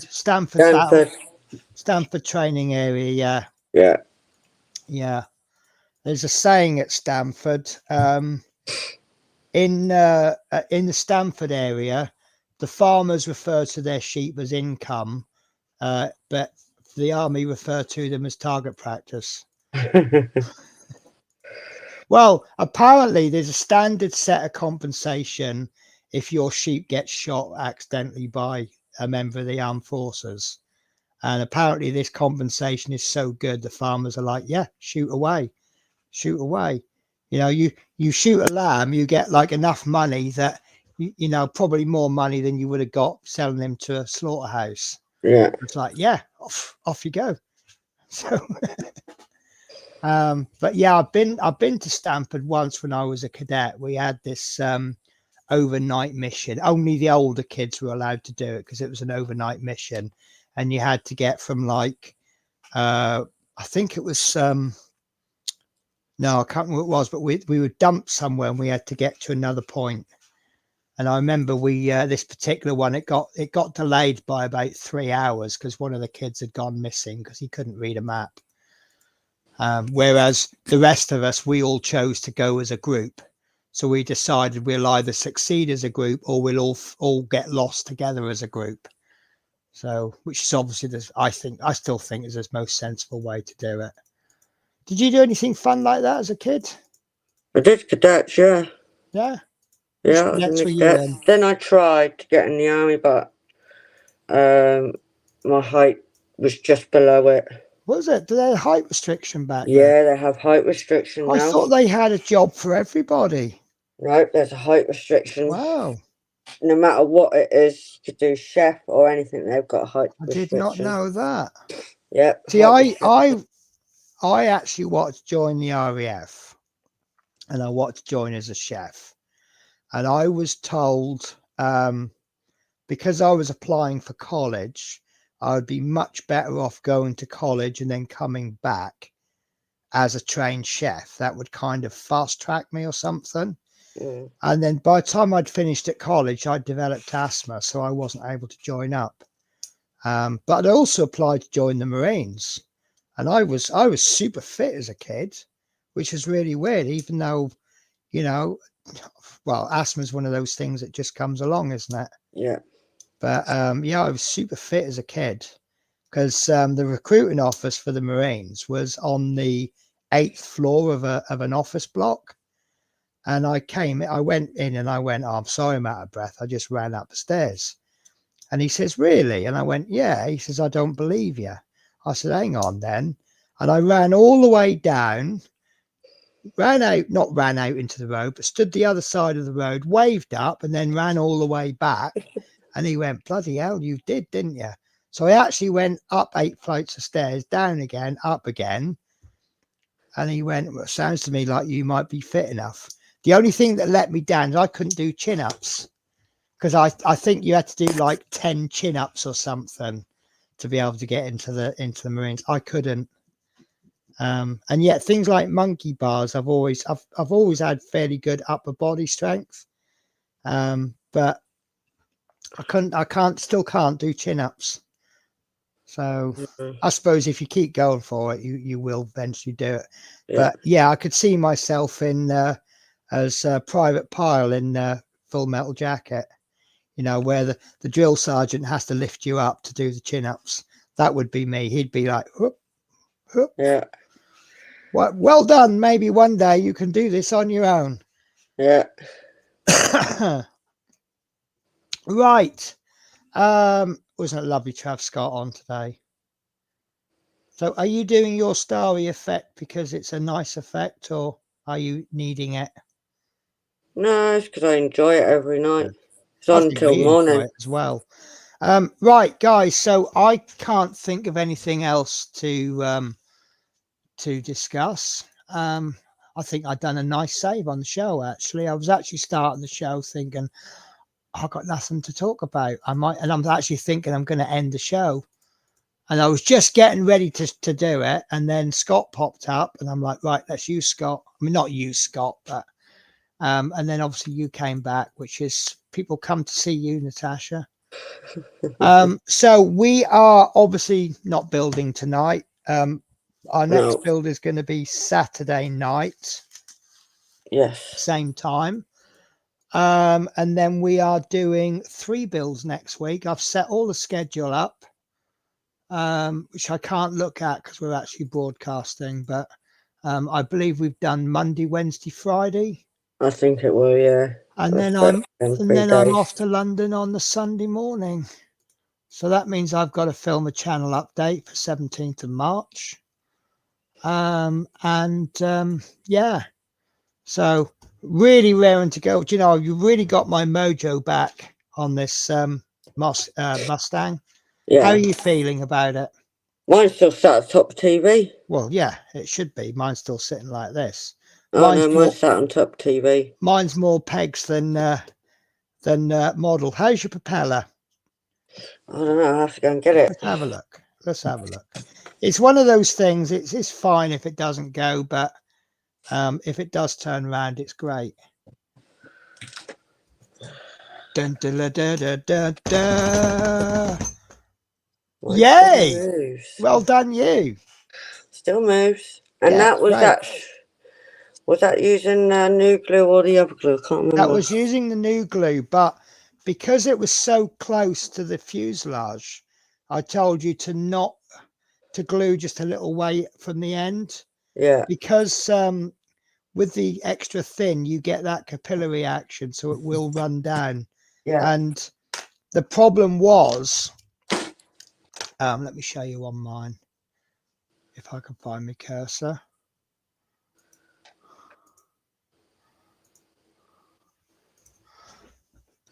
So because of the capillary action, I told you to place the glue round about there.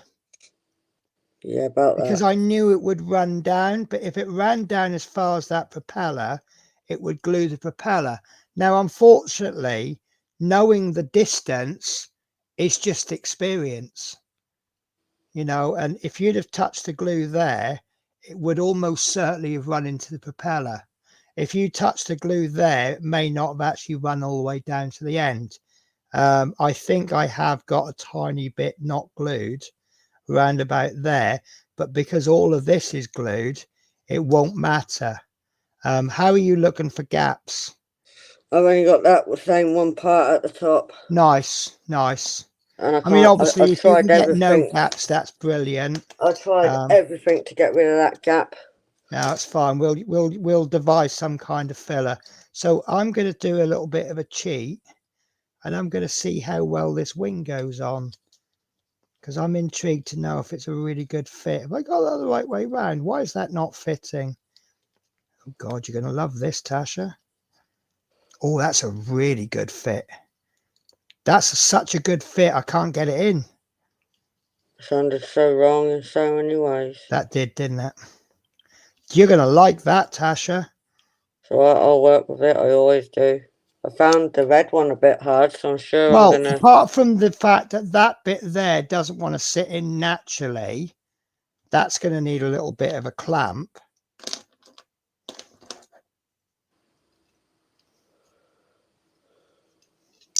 But not that clamp. Oh, I've broken a peg. That's what happens when you buy cheap, guys. There you go.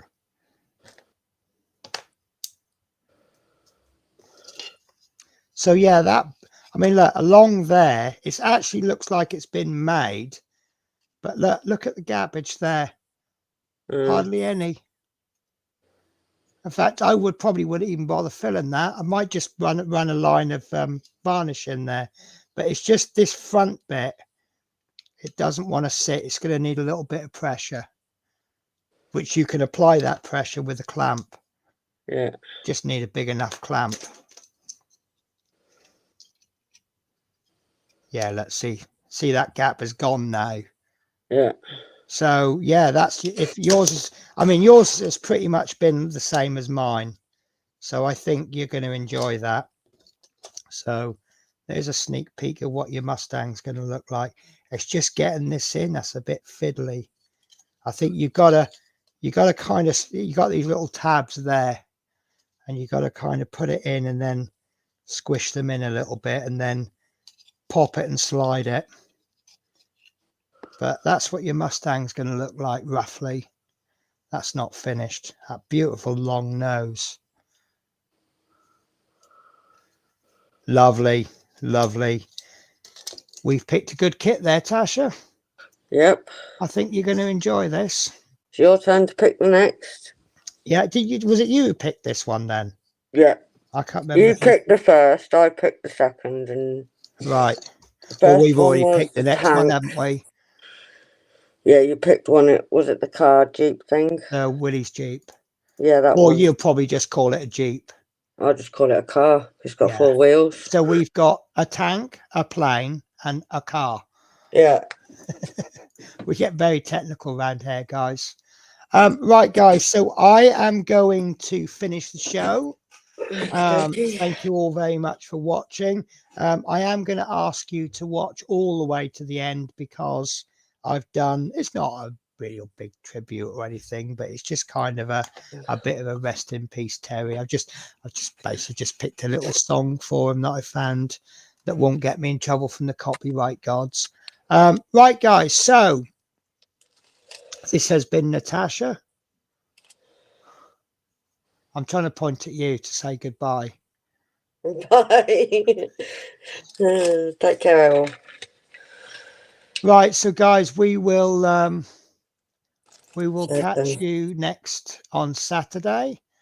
East Coast says was good banter with Scott. Still made an evening off chill time. Thank you. Take care all. Yeah, no, it was good. It was good. I mean, I can do a show on my own, but I can do a much better show with a guest. That's the only reason I've got you, Natasha. Cheers. Get used and abused. I know where my friends Yeah, are. use and abuse them, spit them out when you finish with them, and then claim Yes. all the credit for the show. I will. Right, guys, so take care, and I hope to, yeah, like Teresa says, it's still been a great stream, P. Still been a great stream, P. Do you mean to put Penny, or are you Sounds calling right me with being P? P. Green P? Oh, did you delete that comment?